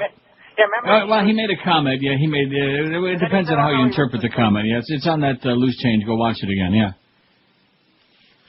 There's one sentence that he said you can certainly interpret it that way. But watch the movie, okay? It's on our website. Hour and 20 minutes. Loose Change Part 2. You don't have to watch the first one because the second one's just the same with expanded stuff, additional footage. You think they're going to watch it? No. And I have no way of finding him. Maybe Eric can pass that along to me. Is he in the little chat room? Is he in the box, or is he filling his fat face again? There's another one, man, and he's young. He has lost a lot of weight since the time you saw him. Well, thank God for that. Eric, you ought to be on that Dreamfield stuff. You ought to have your lovely Japanese wife get that stuff and cook up a whole... And don't eat too much of it. Like George said, 2 ounces is enough. He could smoke it by the end of the day. That's right. And when they get that rice going. Yeah, and the potatoes. Yeah. And the taters. And the riso. I love my taters. Me too. In fact, I don't know about... I don't think I ever had a Wendy's baked potato with the chives and the sour cream. I'm not crazy about baked potatoes. You got to just drown it and stuff just to make it, Yeah, what have I always told you about that food that you have to although pasta's the same way, although I do like pasta with garlic and butter. Just butter and salt, man, and I can eat my weight in it. Could you? Oh, yeah. And of course, I love my macaroni and cheese. I might get some of them elbows. fact, I might just smear some cheese on my elbows at lunchtime. Yeah. Just kind of lick it. I wish I was double jointed like Ron Jeremy for obvious reasons. WQAM, hello. Yes, hello. I want to speak to Neil. Speaking. Hey, Neil, how you doing? I'm doing great. The other day, I decided to take you guys' advice. The other day, I rented a network. And? Did you fall asleep? No. It was the best advice. I'm as mad as hell, and I'm not going to take this anymore. And I opened up my window and I began doing it. Good. Yeah. Because I am mad as hell. And you know what else I did? I treated myself for New Year's Eve. I took a flight to Amsterdam. Really? And that was awesome. Where did you stay? Where did you stay? I stayed at the Royal Hotel. The Royal Hotel was right there at Dam Square. Oh, in that damn square, yeah. In that damn square. So you must have seen the Grand Krasnopolsky, eh? I saw all of it. And you know what else I saw? I bet you took a few trips up the Rue de Vaseline there, the Wormerstraat. And Vaseline, you call it. And Lijnsplein. You know what else I saw? I saw only 3 cops. And you know what they were doing? They were sitting around talking to each other drinking. Right. It was the best trip. And you know what? Within a year, I am getting my ass out of here. Thank you very much, Neil. Okay. I'll still believe. Tootsies, Dewey. There you go. And there's a guy that went to Amsterdam and liked it. I'll go back. It just ain't what it used to be. Because there's too many Dutch people there. If they get rid of the Dutch people, let all the tourists come in there and have a fun time. The Dutch are not fun people, you know what I mean? What do you mean? They're about as much fun people as the Bush people are. Just not fun. Not a barrel of laughs. And hate everybody. You think the French hate everybody? The Dutch really hate everybody. Oh, it's bad. Just the way they are, man.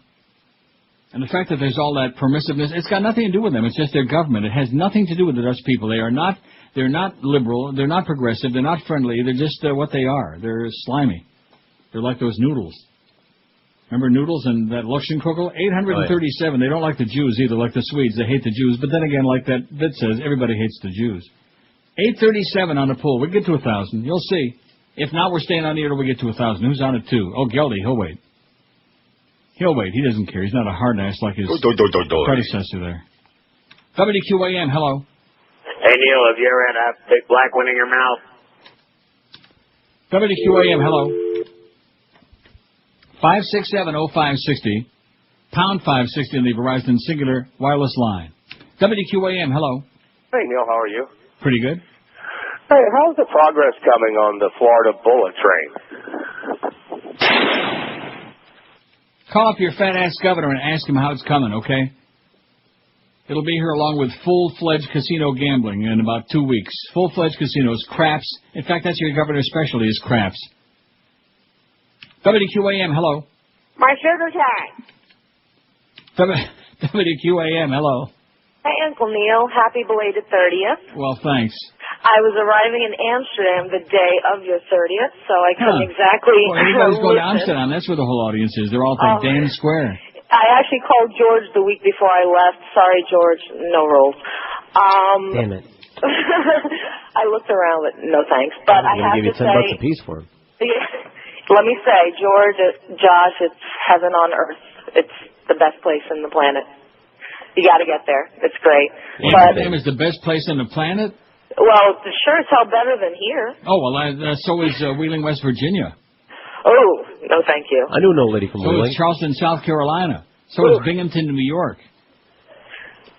So is Ishpeming, Michigan. Well, I just wanted to say that. Great city, and have a great show, guys. Where did you stay? I'm in North Miami. No, I don't mean now. I mean in Amsterdam. Where did you stay? Oh, I stayed at the Hotel Intel. Oh, yeah, I know where that is. Yeah, right across from the Betty Boop. Great coffee shop. Huh. All right, guys. Okay, thanks, lady. Had a good time. Later. See, I'm turning these people on to all the good stuff. Amsterdam, this Dreamfield, Greenfield, Brothers 4. What was the one we played yesterday? Oh, the Kingston Trio. That's right. Where have all... Huh? Pete Seeger. Right. Well, Pete Seeger recorded it, too. You know, he could sing, he thought. He was kind of like his own Bob Dylan, you know. He thought he could sing. Couldn't. Yeah, like that. Just like that. There's a whole bunch of those like that singers. 841 votes. Which of Neil's comments pisses you off the most? None of his comments piss me off. 683, 81.2%. We're keeping our head above water over 80%. Because once it gets under 80%, then we got real tourists. We don't want to be pissing off too many people there, you know. Maybe we could do like Mr. Ego and do a hate call seminar. You know, I was thinking about that in the shower this morning. Talk about one of those, because he'd be going off to his baseball card shows, and then he'd come running in about 5 minutes late for his show, and totally unprepared. Oh, let's do another hate call seminar. And invite people to call up and bitch him out, and then after they got like 2 words out of him, oh yeah, blah, blah, blah, blah, like that, and he would like go on a tirade ripping them an ass. Well, that was very talented and took a lot of skill and preparation. What a jackass, you know. Him and his sycophants. That is great radio. Him and his little traveling entourage of sycophants, of Klingons. See, that's one thing in life I'm not really fond of, is Klingons. You know what I mean by that? Dingleberries? Yeah, like that. People who are like attached at the hip. Kind of like Clarence and his boyfriends there. The new triumvirate. Although I do like the Beast a little. Beast is okay. He's okay. Yeah, no, he's harmless. He means well. He's a good guy. Yeah, it's hard to take him in large doses, but in small doses he's okay. 5 seconds here, 2 seconds there. He's all right. He got me some tickets, so I'm going to be nice to him for the No, seriously, I like him just fine. He's fine. Nobody else did. Joe Rose hated him, and Mo, of course, hated him, but hated everybody else too. That's right. And who else? And Pharrell was one. Remember, kept what about my show, the Big Bang? Yeah. Well, that's because the Beast had those big numbers. Yeah, that was his belt. That was his belt size. Yeah. Now, he's okay, but then, of course, there's always Robert. This is Neil Rogers. This I don't is care who you are, you fairy.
And that's why I read the bedtime stories, because I know that the audience is composed of intellectual folks from all walks of life, all works. That's right. You know, speaking of lunatics, I just got an email from your friend in sales with new dollar mattress copy. He emails it. Well, guess what? I can't download it. We've gone through that before. Yeah, and, I don't take copy by before. email. Okay, you can fax it. You can give it to George, and he'll fax it to me on like a regular sheet of copy paper. That's the way we do copy at WQAM, where your life ain't worth a dime. Oh, look, he sent it boy. to me too. But I've already told him that you not don't interested in have the emailing ability. copy. Okay, Right. I want a physical piece of copy. Now, what's the story? Is he working from the nursing home? We can only pray. No, I saw him yesterday, today. I don't remember. Well, then why isn't he capable of like bringing you? I realize a great stress on his walker. Hey, waddling around, or at least shoving it out of the door, putting it in a bottle and floating it up Biscayne Bay. I don't have to tell you how much effort is involved in getting up and going to the printer. Yeah. And waddling it over here. Right. He could die. Have somebody else do it, okay? This is what's going on, and we got a new sales guy back there, and this was Joe Bell's claim to fame, was that he was revitalizing and reorganizing the sales department. You got to be schmitting me, man. This is pathetic. Same old. What did I say before, back in January and February? What did I tell you? Monday, Saturday, what did I say? The liars will continue to lie, and the game players will continue to play games. And guess what? The liars are continuing to lie, and the game players are continuing to play little games, like Clarence and Robert and the Beast. And Jeff, hi. Although I do want to send a message. Hi, Pally. To him and his boyfriend out there. You still getting faxes from him, by the way? Yes. No, brother. See what I mean? Let's get a twofer. Let's get a package deal. If only Ranieri were still around. Remember, he had package deal. What were those 863 votes on the poll. Pharrell had package deals, too. Different kind of deal. Got him fired. From the package store? Yeah. Cash and carry. Man dies stuck in the mud after running from deputies. Dallas, Texas. Old stick in the mud. I mean, it wasn't really a big deal either. A man running from a routine traffic stop early yesterday sank waist deep in mud and apparently died of exhaustion and cold while authorities tried to pull him out. Deputies stopped Sean E. LaFleur, 33, for having an outdated registration sticker. That sounds like that McDuffie case in Tampa. Remember that years ago? Arthur McDuffie? I thought that was here. No, the riots were there. The McDuffie thing happened in Tampa. I thought it happened here. The riots were in Liberty City. You better get your history straightened out, mister. All right. He thought he was wanted. That's, in fact, do a Google on it. Arthur McDuffie. Right. Okay, if I'm dying, you're lying. Or is it the other way around? If I'm lying, you're both dying. He thought he was wanted. That's why he ran, Perrott said, Sergeant Don Perrott. But it turns out he wasn't wanted for anything except his driver's license was expired. LaFleur ran about 700 yards off the road where he got stuck in the mud. The weather was windy. Temperatures were in the upper 30s. About 30, man. In a dark field which had been saturated by heavy rain. Deputies searched about an hour before finding him. Like in the movies when you see people go into the quicksand like that and disappear. Mm-hmm. They called for help and tried for another hour to pull him out, but he died. He suffered from exhaustion, exposure, toxicology results pending. A passenger in LaFleur's vehicle was not injured. Well, thank the Lord for that. Thank God for that. Oh, look at that. How did this magically come? Did he bring this into you? I told you he emailed it to me. Oh, and so you printed it out and sent it to me. And so I printed it up and sent it to you. It's amazing. Oh, are these both the same? Or, yeah, these are both the same, right? Yes. You just sent it twice to be extra nice? No, I only sent it once. Well, it came out. It came twice. Well, just to be sure. That's They knew, I guess the fax machines on your end and mine knew who we were dealing with. Well, there you go. It only took a herniatic effort to get a change of copy after a month and a half. There you nice going there, Pally. Also on its way. What's that? The Arthur McDuffie story. It was not in Tampa? It was here, like I said. No. And? Yes? I know I mentioned this before, but you forgot. Very briefly, I dated Or was he from Tampa? I don't know. You got the story there. No, I don't have it yet. It's there. I briefly dated the secretary that worked with Janet Reno during that entire thing. And if you're asking, wasn't I young to be dating the secretary? The answer is yes. You were dating the secretary during the McDuffie riot? No, afterwards. And she got to transcribe. This particular secretary got to transcribe all of the internal stuff. So she was Next thing feeding you're going to be information telling me you were while. dating Janet Reno. Yes, we go way back, me and Janet. Did you compare notes? You know that little shakiness that she's got going? It ain't all bad. Arthur McDuffie died in '79, was a former insurance salesperson in Miami. Florida police caused one of the worst riots in the U.S., the 80s Liberty City riots. McDuffie sold insurance, had been a U.S. Marine, a military police officer. He had 2 daughters and planned to marry his former wife, a nurse, when the incident happened. I told you, if I'm lying, you're dying. On December 17, 1979, Dade police spotted him doing stunts on his motorcycle, and McDuffie, who was unarmed, led them in a high-speed chase. I would have sworn it was in Tampa. When he stopped, white officers beat him into a coma. When reinforcements arrived, the officers lied, saying McDuffie had been injured in a crash. Days later, he died from his beatings. 4 officers were indicted in the case, 3 charged with manslaughter, 1 charged with second-degree murder. On May 17, 1980, an all-white jury reached a verdict that the 4 officers were not guilty. A riot started in which 18 people died. Property damage estimated $100 million. Well, it goes to show you my twisted memory of history. It's bad. Well, right. That's because I'm an old senile fart. Probably the diabetes, too. Oh, yeah, that must be it. My mind's getting a lot sharper now that I'm down to 187, man. I haven't given you a number like that in a long time. You're right about like that. A good number. Huh? You're right about that. That's the lowest I've weighed in years. In years, mister. Now, Hey, granted, I still got a way to go, about 27 pounds. Got a fax from Idine, who you don't want to hear from anymore? Yes, I don't. With the exact same thing that I just faxed you. I'm dying over here. With what? The exact same thing that I just faxed you from Wikipedia. Go away, Iodine. Get lost. Get out of our face. That's an inside. Didn't we figure out who that was last week? No. Iodine? I mean, we might have, but I forget. Somebody we know, just like that phony fax I got that day from that law firm. What the hell was it? Not Cohen & Co. What was that place? Remember that? No. About, quit talking about blaming the hurricane for the rating. Yeah. Oh, that thing, yeah. Remember that? Yeah. That very familiar handwriting, the chronic. That was from across the street. It was what? That was from across the street. Oh, I'm sure of that. We'll take a look at their fine numbers during the hurricane. So, in other words, if the hurricane had nothing to do with it, is that supposed to mean they had no audience during the month of November across the street? Everybody in their audience died? And, of course, believe me, if you turned on most of those shows, you would, too. This is Neil Rogers. Hey, OJ, who you kidding, sweetheart? This is 560 QAM. Rogers got. Ever dreamed of being a has-been 80s pop star who now makes a fool of herself every week on national television? Well, now you can. With the Paula Abdul Medhead School of Random Thought and Incoherent Jibber-Jabber. Hello. That's right. In just 3 short weeks, we'll teach you how to stammer and stutter. You are just good. Just everything, from the and B thing with that song. We'll teach you how to stare blankly at the camera and flirt out a slurred, rambling, and totally disjointed sentence. From your stance, from the moment you open up your mouth, from just standing there in front of the microphone, from your artistry, what you pick. Stop it.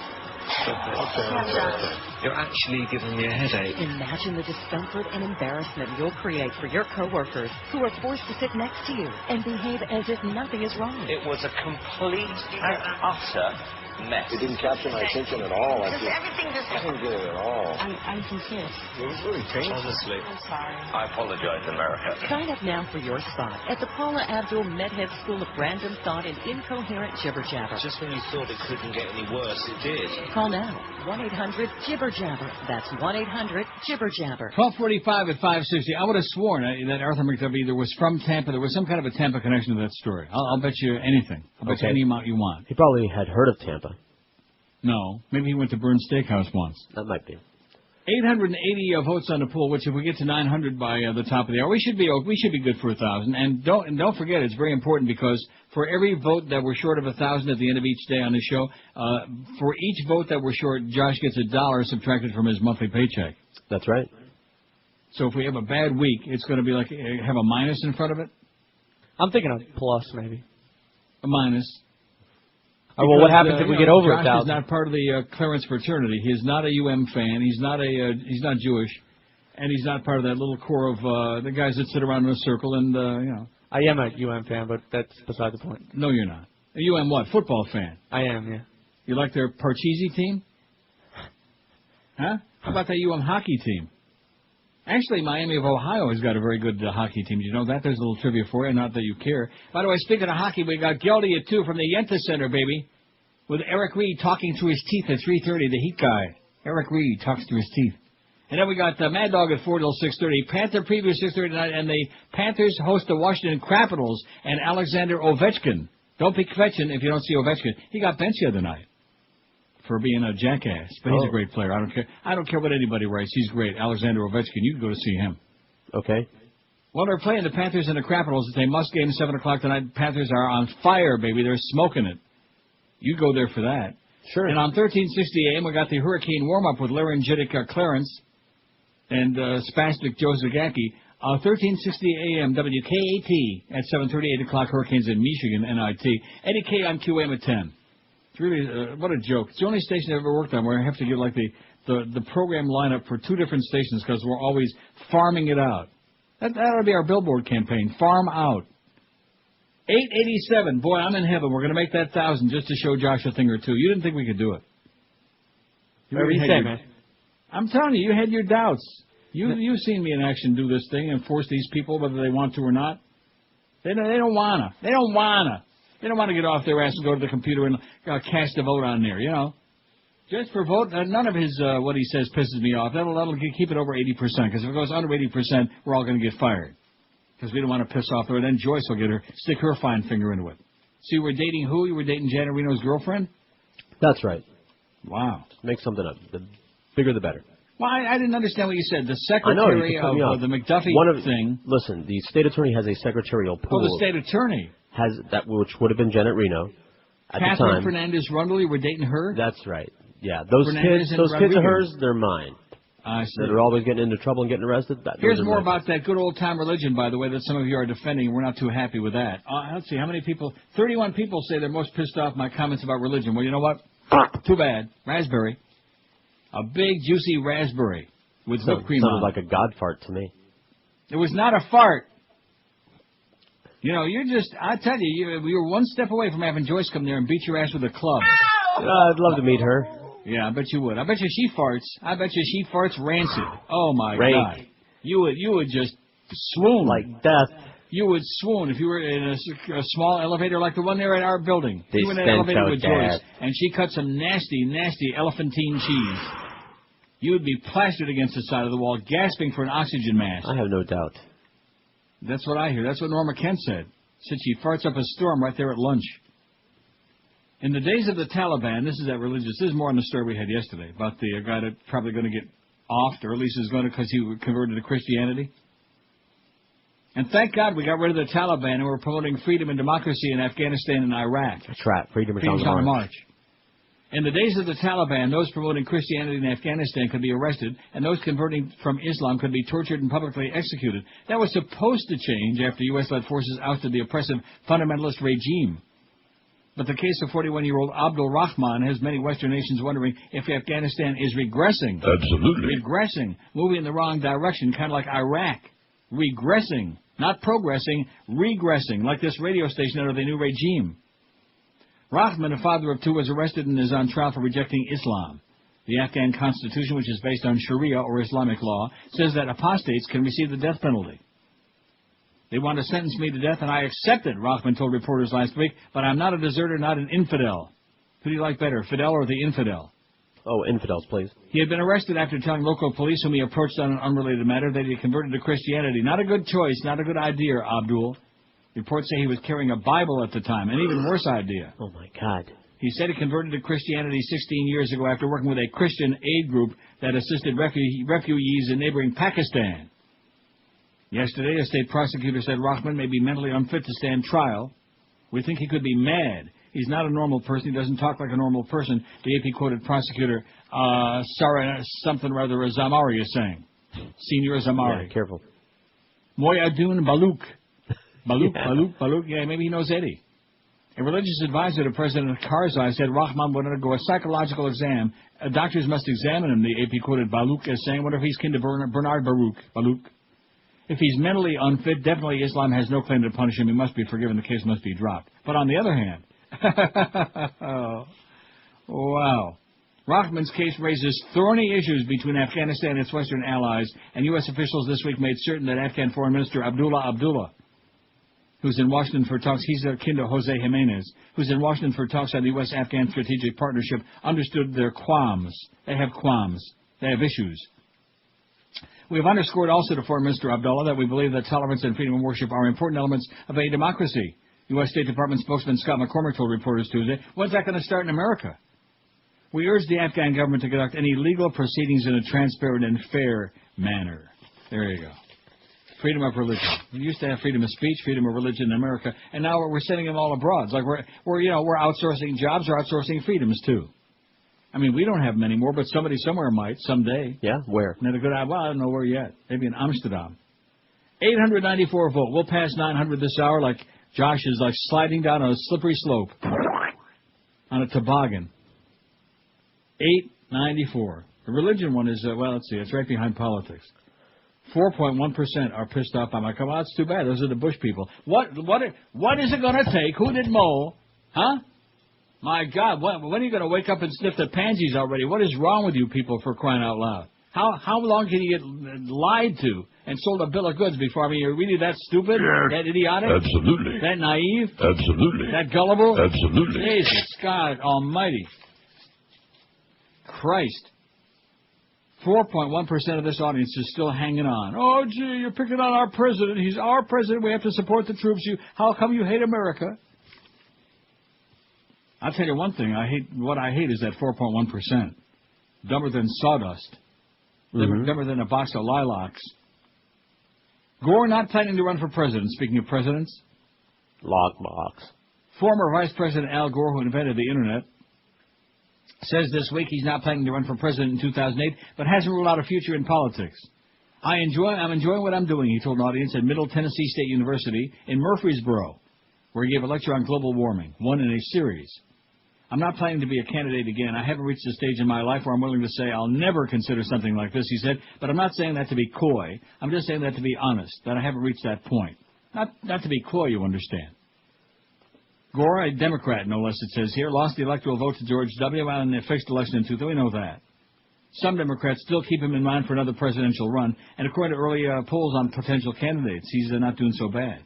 Since his loss, Gore, who turns 58 next week, not so old, has occasionally delivered speeches on global warming and other political issues, often criticizing Bush policies, including that one ass-ripping speech. How dare they drag the good name of the United States of America through the mud of Saddam Hussein's torture prison? How do you like that? Tipper must have tickled his fancy the night before he made that speech. Boy, he sounded like he was actually awake and alert and animated and motivated.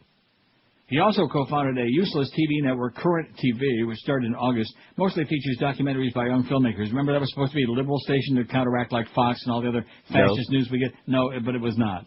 And it ain't. An Inconvenient Truth, a documentary on Gore's global warming awareness campaign, premiered this year. Inconvenient Truth. Like the stolen election. How can you respect that man who stood up there in the Senate, presiding over the Senate as VP, banging the gavel on that black caucus in the, and telling them basically to all F off?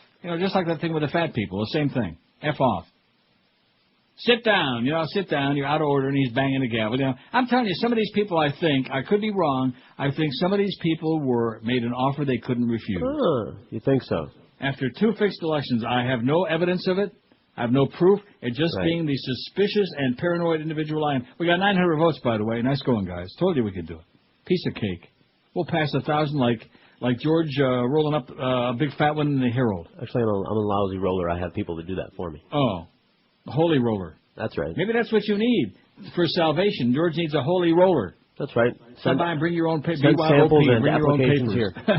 here. Just like in that great movie that I had you watch. What was the name of that movie? I can never think of, with Sigourney Weaver.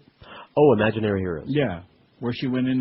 First, she went to a convenience store to get the papers, and he gave her that cigar and told her to hollow it out and cut it in half. That's right. And she rolled a really big fat one. That's so funny that you should mention that. Just yesterday, I'm sitting behind a pickup truck waiting for a red light, coming here, as a matter of fact. And the 2 Jamaican guys sitting in the back on the way to work, and one of them was doing just that. He was hollowing out a cigar and rolling up a blunt. I'll be damned. And I was listening to reggae music at the time. Well, it all fit in natural. Oh, and speaking of that, speaking of little anecdotes for anecdotes. So last night I'm at Woodbine plunging on my machine, man. And they're coming next to me, which that machine, I don't know, was like in and out. Here comes a young black guy, not real dark black, but I don't know what he was, nor do I care. Nice guy, I'd say about 30. About 30, man. Maybe a little less.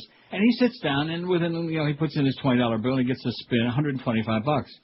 So within seconds, because I've told you this, all the progressive machines are connected, so very often you get similar spins from different machines to the other, usually. So I get a spin about 30 seconds later, and of course it's 125. And I felt, because we were talking a little bit, and I felt I wanted to say, and I almost did, but I didn't say it. Monkey see, monkey do. Oh, that would have been, yeah.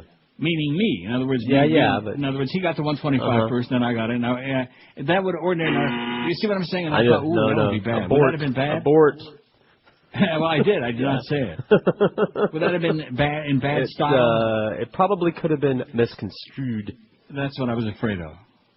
See, you have to be so careful there. I mean, he didn't seem like the kind of guy. He seemed like he had a good sense of humor. I mean, he was talking to me, But it just would not have been cool to say that, would it? No. So for once in my life, I did the right thing. But you can always say monkey do. No, that's what it smelled like a few chairs down. This is Neil Rogers. This is that Curry guy. Kid Curry's the grandson. The 1 to 2 hour.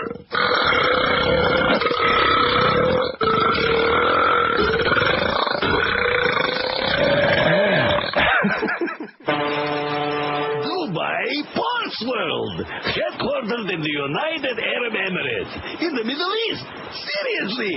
Hey, don't worry. We're good at recognizing terrorists. Oh, hello, Abdul. Oh, hi, Mohammed. Hey, I need to check your cargo container very carefully. I hear something ticking. What have you got in there, my friend? Alarm clocks? Excellent. Come ashore. Dubai Port Ports World. When it comes to safe port operations, we're all you need. Coming soon, Mexican drug lords will take over border security, and Michael Jackson will oversee No Child Left Behind. All right. 1 o'clock at 560 WQM. It's the Guilty Warm-Up Show. Before we get ready for all that Panther hysteria, are you ready? No. Do you care? No. WQAM, hello. Mr. Neil. Yes, sir. Yeah, Neil, I wanted to ask George if he rented Man Bites the Dog yet or what. No, I haven't. No. Why not, bro? I'm Space Cadet. Hey, everybody loves Canadians, right? Alleged. And I love large Puerto Ricans. Okay, good. 567 one of your potheads. 5670. Maybe he's doing crystal meth, because that's what they keep telling us on TV now, is that everybody's doing crystal meth. I don't know anybody who's doing it. Do you? Yeah, like people on TV know what people are doing. Right. Yeah. I know. I don't know anyone who other than you're in your house has. No, that's just people doing crystal. Oh. Well, that sure leaves you out. Yes, it does.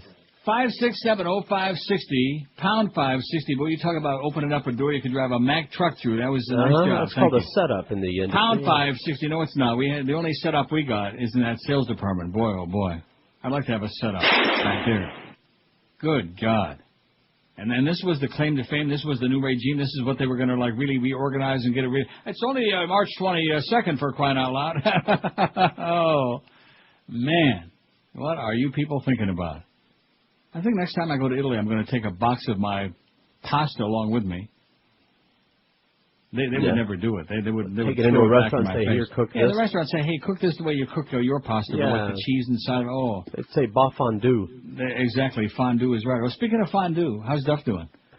WQAM, hello. WQAM, hola. QAM. Yes, sir. Hey, how you doing, Neil? Okay. Hey, the reason you remember Tampa is they sent the trial to Tampa. That's it. Now you're the all-white jury was in Tampa. That's right. They found the cops not guilty. Right. And sent the riot back to us. See, I knew I wasn't completely losing my mind. I knew that Tampa had its finger in it somewhere. All right. Thanks a lot, Pally. Now I feel better about my brain. See, I knew Tampa was involved in it somewhere. The trial was in Tampa. That's right.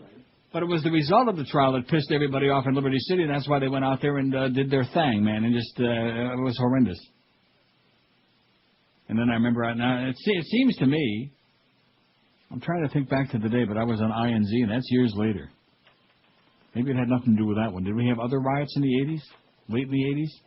I don't know. I was out of town at the time. I'm sure we did. No, absolutely we did. Because I remember when I first went on to INZ at night, I remember reading some article, and I was sitting there screaming and couldn't buy a call. I mean, just couldn't buy a call. Hey, Richard, we don't need a 4-page fax about the McDuffie thing, man. Oh, enough with McDuffie already. He's still dead, okay? And let sleeping dogs lie. Let sleeping insurance sales holes lie. God, what is wrong with these people? I'm so sorry I brought that up again. 4 pages, huh? Just what you needed. And all about how the trial was in Tampa, which we just got the guy just told us that in about 5 seconds, okay? Trial was in Tampa. That was the Tampa connection. Thank you. God. WQAM, hello. Neil, how are you? Good. Too late to suggest something for the poll? No. Haitians? Haitians? Haitians. Comments about Haitians. Just Haitians in general. This is the Haitian-hating guy. Oh, really? Get out of here. Go away. Go away, okay? I hope they grind you up like James Woods in the back of a garbage truck. And one of them jitneys. I hope they put you and Michael Putney on a jitney. Michael, only because he's so boring. Oh, God, he is so pedantic and so boring. Although not as pedantic as Wolf Blitzkrieg. Let's go to Jack Cafferty now. We're here in the Situation Room. That's the toughest thing about waiting for Lou Dobbs to come on, is having to put up with his Well, first of all, you're still watching Lou Dobbs? Yes, What is I am. wrong with you? Are you nuts? Yeah. He had Randy Rhoads on last night. And there she was. How was she? Was she there doing... She was there, hemming and hawing and, trying to say all the right things. He gave her some decent airtime. She was on there with a whole bunch of other talk show hosts. Yeah. And he almost exclusively only spoke to her. Really? For some reason, yeah. She was the only chick. Maybe that had I something to do see. with it. That must have been the reason. Who else was on? I don't know. I can't name another talk show. It was like those guys he had on last week that exactly. nobody ever heard of before. It's Exactly more the same. like that, yeah. People I've seen I'm glad before. that you got to be on national TV again screaming. That's good. If she polishes off my act a little bit more, uses more of my drop-ins. Did she play... I'm dying over here. No drops. She was boxless. Oh. No, that's not anything new.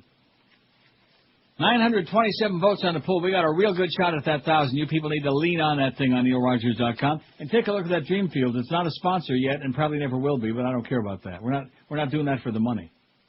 For once in my life, we're trying to spread the news. Well, I've always done that. We're doing it for love, not money.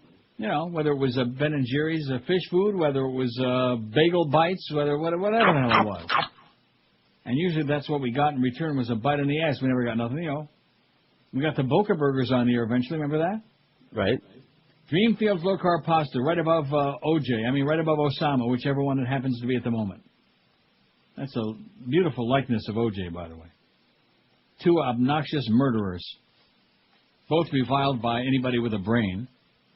And, of course, the second one, O.J., admired by certain individuals inside of our QM building. Like I said, I qualified anybody with a brain. Don't mess with O.J. Republican rats start to desert sinking ship. Oh! The authority of the Bush administration is falling apart in its heartland, says this article by Michael Gawenda on theage.com. With almost 3 years of George Bush's presidency to go, most Republicans in Congress have one political goal before the midterm congressional elections in November: desert him as fast as they can. The discipline of the first Bush administration is gone. The Republican-dominated rubber-stamp Congress is no more. Every day another Republican member of Congress declares that Bush is a great guy, that they love him dearly, but that he's lost the plot. Sack people, they say. One day it's Rumsfeld. The next day they say it's Cheney. A day later it's the whole White House staff. Do something, Mr. President, they say. And by the way, they say, we love you dearly, but most of your policies stink. Oh. Come to think of it, it's all of them, from immigration, where they reckon Bush wants to flood the country with illegal immigrants from Mexico, cheap labor for his buddies in big business, to the Medicare prescription drug plan for America's seniors that's out of control in terms of its cost, and which is so complicated that elderly Americans can be seen weeping at pharmacy counters across the country. Why did they weep? No opportunity by Republicans to criticize Bush with a heavy heart, of course, is missed.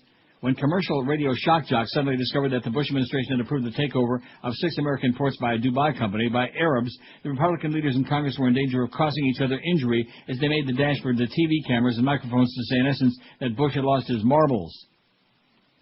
Oh, meanwhile, in that awful movie, Godsend with De Niro, okay, he's got 2 big steel balls, about 4 times the size of the ones that Bogart was rolling around in Canine Mutiny. Mm-hmm. And he just keeps rolling them around. I still have no idea what that is. That's such a horrible movie. Godsend. You didn't see it. No, I did Please not. don't.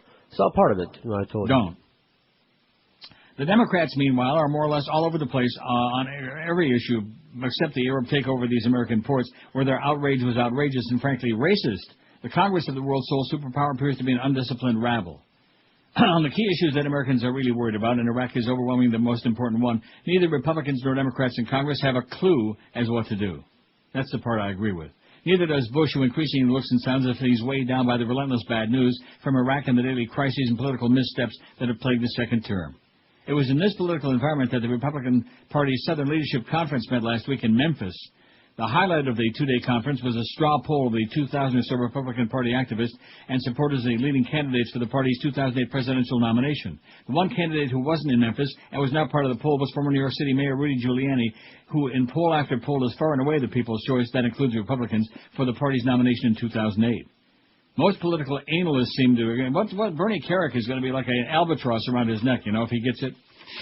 They're going to bring his ass back, and the whole thing about that apartment he had across from the World Trade Center, and all the dalliances that were going on there, and all the phony baloney. Bernie Kerik. He's going to be the Monica Lewinsky for Rudy Giuliani, even if they didn't do anything. 940 votes on that poll. Boy, it's going to be a glorious moment when we get to 1,000. Josh can breathe easy, knowing he'll get his full paycheck. Yeah, can you breathe easy now? I can. Archbishop, this is in The Guardian, the Brit paper The Guardian. Stop teaching creationism, he says. The Archbishop of Canterbury, Rowan Williams, has stepped into the controversy between religious fundamentalists and scientists by saying he doesn't believe that creationism, the Bible-based account of the origins of the world, should be taught in schools. And Archbishop happens to be... Absolutely correct, sir. And he is a really snappy dresser, too. You ever see him? No. What a lovely gown. Giving his first wide-ranging interview at Lambeth Palace, the Archbishop was emphatic in his criticism of creationism being taught in the classroom, as is happening in 2 city academies founded by the evangelical Christian businessman Sir Peter Vardy and several other schools. Oh, them silly-ass Brits. Give me the Schmitz. I think creationism is a kind of category mistake, as if the Bible were a theory like other theories. If creationism is presented as a stark alternative theory along other theories, I think there's just been a jarring of categories. My worry is creationism can end up reducing the doctrine of creation rather than enhancing it, he said. No, we know that the Bible is not that. The Bible is just a bunch of ramblings of primitive, dumb, superstitious, idiotic, ignorant people over a period of long number of years, most of whom didn't even know each other. Even Aesop is embarrassed by the Bible. The debate over creationism, or its slightly more sophisticated offshoot, so-called intelligent design, ID, which argues that creation is so complex that an intelligent religious force must have directed it, has provoked divisions in Britain, but nothing like the vehemence or politicization of the debate in the USA. There, under the pressure from the religious right, some states are considering giving ID equal prominence to Darwinism, the generally scientifically accepted account of the evolution of the species. Most scientists believe that ID is little more than an attempt to smuggle fundamentalist Christianity into science teaching, and of course that happens to be absolutely correct, sir. States from Ohio to California are considering placing ID on the curriculum, with President Bush telling reporters last August that both sides ought to be properly taught so people can understand what the debate is about. I think that's a great idea. I think we ought to have somebody in every classroom telling our kids what a bunch of fairy tales the Bible is. And reading like those first couple of pages of Genesis and debunking it in about 10 seconds or less. And don't stop with science, history class. The larger math, light to else. rule the day and the lesser light to rule the night. The sun and the cockamoon, that's what that's all about, okay? Primitive, superstitious people wouldn't know their ass from your elbow. And here we are thousands of years later, and well, the good book says, I mean, it's just pathetic. Makes you want to gag. Makes you want to gag. The God Squad, dumber than sawdust. Man, staler than last year's halava. As dull as a 75-year-old Gillette Blue Blade. Let's go back into the razor blade thing again. I haven't tried that new, what is it, the quintuplet? What do they call that? Yeah, Gillette? it's interesting. The one with the battery in it? Oh, no, this is another one with a battery? If it's the one with the 4 blades and then the one in the back. No, they got 5 blades. I got it. You got it? I got the 5 blade with the battery, man. I wonder where he's using that. Rectum. Uh-huh. Oh, you're practicing for Duff, huh? 9:53 on the poll. 953 vote. We got 47 minutes. So that's like 1 minute will get us exactly to 1,000. How do you like the way that turned out, huh? Without having to put undue pressure on this audience. We don't like to do that. 1:13, the Geldy warm-up show. We got that big Panther Capital game tonight at the Mac Arena. There'll be at least 5,000 people for that one. It'll be a rollicking place. And then tomorrow and Saturday, 2 Toronto at Montreal games. I'm sure you're all whipped up about that, aren't you? Oh, yeah, whipped. This schedule this year is really, too bad there's nobody you can talk to about these things. And Leafs TV. Welcome back to the program. Mike Brophy, senior writer for the Hockey News, joins us. See, can you imagine in South Florida, Panthers TV, a channel? Can you imagine that? No. Because I'm trying to tell you, hockey here is not like a sport. It's a sickness. Hey, Beach Ford, speaking of sickness, has gone mad. They're nuttier than a fruitcake. It's madness in March all this month at Beach Ford. They just missed having their record month last month in February, so they plan to break that record this month, right now. And right now, extended cab Ford F-150s are as low as $249 a month, with $995 down plus fees, with approved credit and a 39-month lease. Madness in March at Beach Fords mean you must be mad not to take advantage of rebates and discounts up to $10,000 on all new and used vehicles. If you're not in the market for a new car but know somebody who is, send them into Beach Ford, because if they take delivery this month, during the month of March, Beach Ford will send you $200 just for sending them in. That money comes from their advertising budget. They will absolutely not affect your friend's price. They won't tack it on. So don't miss out on this once-a-year event. Beach Ford's Madness in March. Extended cab Ford F-150 as low as $249 a month. Discounts and rebates up to $10,000 and $200 in cash just for referring a friend. Hurry on in. Beach Ford is located 2 miles east of the Golden Glades Interchange on 163rd Street, West Dixie Highway. Guaranteed. I'll bet you everybody in the world's life on it. You will love your Beach Ford experience. This is Neil Rogers. This is 560 QAM. Log on to WQAM.com for Bell South Hoops Hysteria. Make your picks before the start of each game for your chance to win the grand prize of $1,000 from Bell South at 560 QAM. I dropped my wiener. Well, congratulations. Get a life.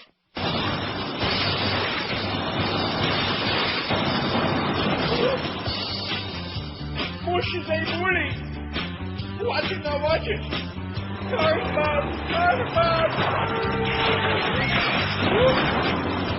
Another evidence from Dubai.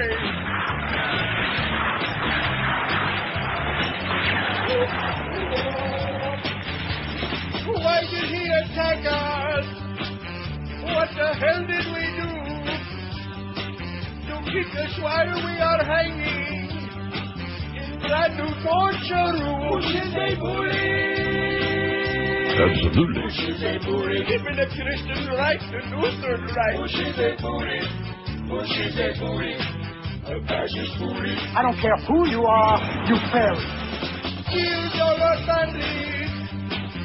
Through a homes away. Stop with all this madness and give us back Hussein. Bush is a bully.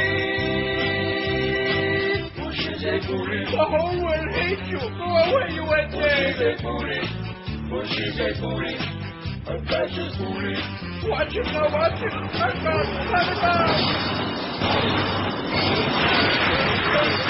I'm dying over here.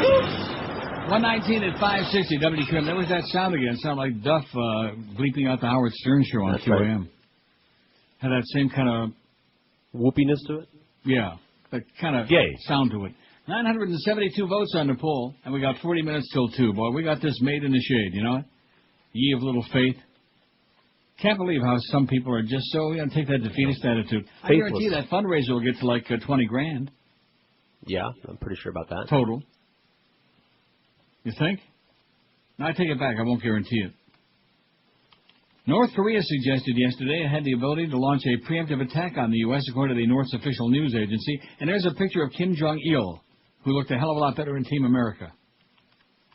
That is, while he was still alive in that thing. A foreign ministry spokesman said the North had built atomic weapons to counter the U.S. nuclear threat. As we declared, our strong revolutionary might put in place all measures to counter possible U.S. preemptive strike. The spokesman said, according to the Korean Central News Agency, preemptive strike is not the monopoly of the U.S., eh? The United States urged North Korea to return to the international nuclear negotiations instead of making inflammatory statements. Oh, in other words, Bush can make inflammatory statements like that new policy about preemptive strikes on anybody we feel like, given how he feels in the morning. But other than that, State Department spokesman Sean McCormick said the U.S. has no plans to invade or attack North Korea. Yet, last week, the communist country warned that it had a right to launch a preemptive strike, saying it would strengthen its war footing before joint South Korea-U.S. military exercises scheduled for this weekend. Thank God that we don't support any regimes that rogue regimes. Right, dictatorships. Right, that supply monarchies, theocracies, weapons, oligarchies, all these things, nuclear technology to countries like North Korea. That would be bad. Speaking of bad, 7 months after Katrina, the New York Times spoke to 337 evacuees and found that a majority had depleted their savings and believed that the rest of the nation and politicians in Washington have moved on. It's a lengthy story. It's on our website, but I'm sure it is, Josh, isn't it? Yes, it is. And it's from Raw Story. Raw Story is one of the best websites. They've changed their format. Right. And the new format is just awesome. It's excellent. I put it right up there with Smirkling Chimp and Common Dreams and some of the other ones. Very good. The interview suggested that while blacks and whites suffered similar rates of emotional trauma, blacks bore a heavier economic and social burden, no kidding. And even as both groups flounder, most said they believe that the rest of the nation and politicians in Washington have moved on. I don't think anybody cares really, said Robert Rodrigue, a semi-retired computer programmer, who was returned to his home in the suburb of Metairie. Is that Metairie or Metairie? I don't know how you say that. I hate New Orleans. New Orleans is kind of like at the bottom of the country. They just forget about us. That's right, like at the bottom of the bowl. Like a turd at the bottom of the bowl. Isn't that how you see New Orleans? I mean, I don't want to sound disrespectful after all the tourists they had from Katrina, but long before Katrina, I always told you that, and I'm not going to change my opinion. I've never been there, so I don't know. Well, don't. Well, I like drunken degenerates. Getting drunk? Stumbling around in the street, flashing their boobs. It's just I don't know. Just the whole ambiance of it. You can go to Key West with Suds. Okay. Or with Duff, go to Fantasy Fest. He'll take you along. Oh. He'll put you on his shoulder like a papoose. Oh, speaking of babies, this is great from the Toronto Star. How to spot a baby conservative. Okay. Remember the whiny, insecure kid in nursery school, the one who always thought everybody was out to get him and was always running to the teacher with complaints? Chances are he grew up to be a conservative. At least he did if he was one of 95 kids from the Berkeley area that social scientists have been tracking for the last 20 years. The confident, resilient, self-reliant kids mostly grew up to be liberals. The study from the Journal of Research into Personality isn't going to make the UC Berkeley professor who published it any friends on the right. Similar conclusions a few years ago from another academic saw him excoriated on right-wing blogs, even led to a congressional investigation into his research funding. But the results of the new results are worth a look. In the 1960s, Jack Block and his wife and fellow professor Gene Block, now deceased, began tracking more than 100 nursery school kids as part of a general study of personality. The kids' personalities were rated at the time by teachers and assistants who had known them for months. There was no reason to think political bias skewed the ratings. The investigators weren't looking at political orientation back then. Even if they had been, it's unlikely that 3- and 4-year-olds would have had much idea about their political leanings. A few decades later, Block followed up with more surveys, looking again at personality, at this time at politics, too. The whiny kids tended to grow up conservative. The whiny kids, like Robert Creeper, and turned into rigid young adults who hewed closely to traditional gender rules and were uncomfortable with ambiguity, like Robert Creeper. I don't care who you are, you fairy. The confident kids turned out liberal and were still hanging loose, turning... see, there's something missing here. Oh, no. Isn't that bad? Turning Japanese. Turning Japanese. Similar work by John T. Yost of Stanford and colleagues in 2003 drew a political backlash. The researchers reviewed 44 years' worth of studies into the psychology of conservatism and concluded that people who are dogmatic, fearful, intolerant of ambiguity and uncertainty, and who crave order and structure are more likely to gravitate to conservatism. Critics branded it the Conservatives Are Crazy study and accused the authors of political bias.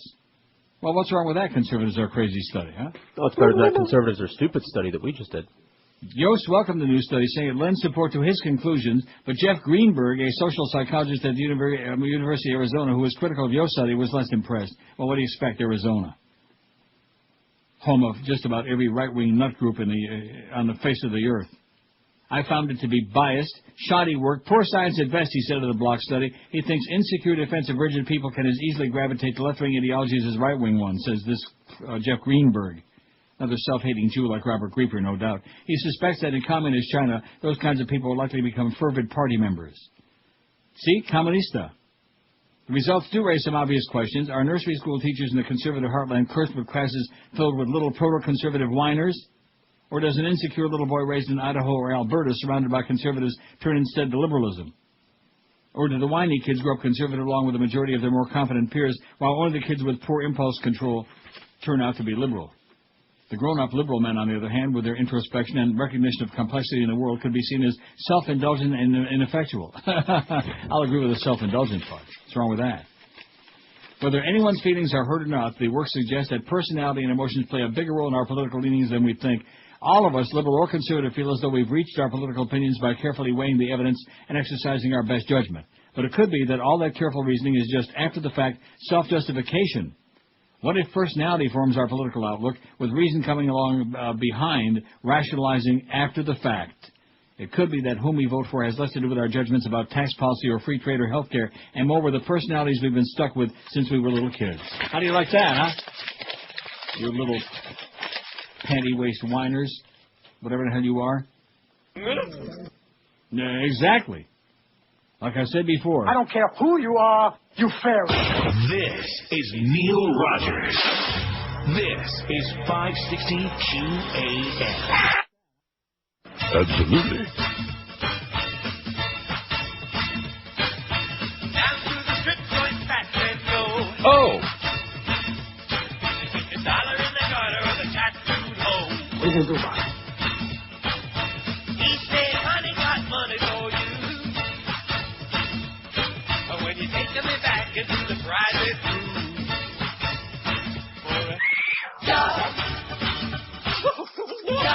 What are you going to do about it? You fairy.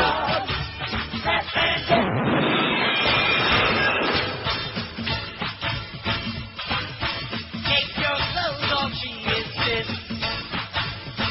I'm gonna hold you down till I can shoot a fish. Picking up a big roll of his fat. You know me by the smell, can you tell where it's at?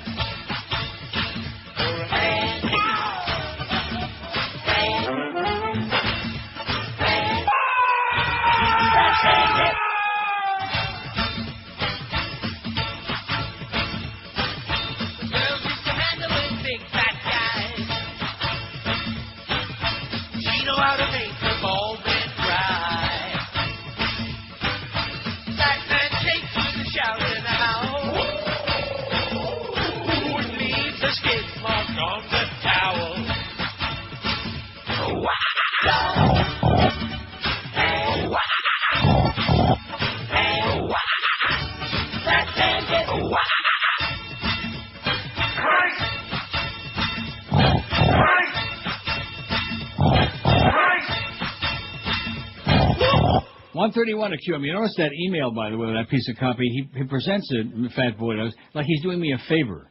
You know what I mean? Did you read it the way it's prefaced there?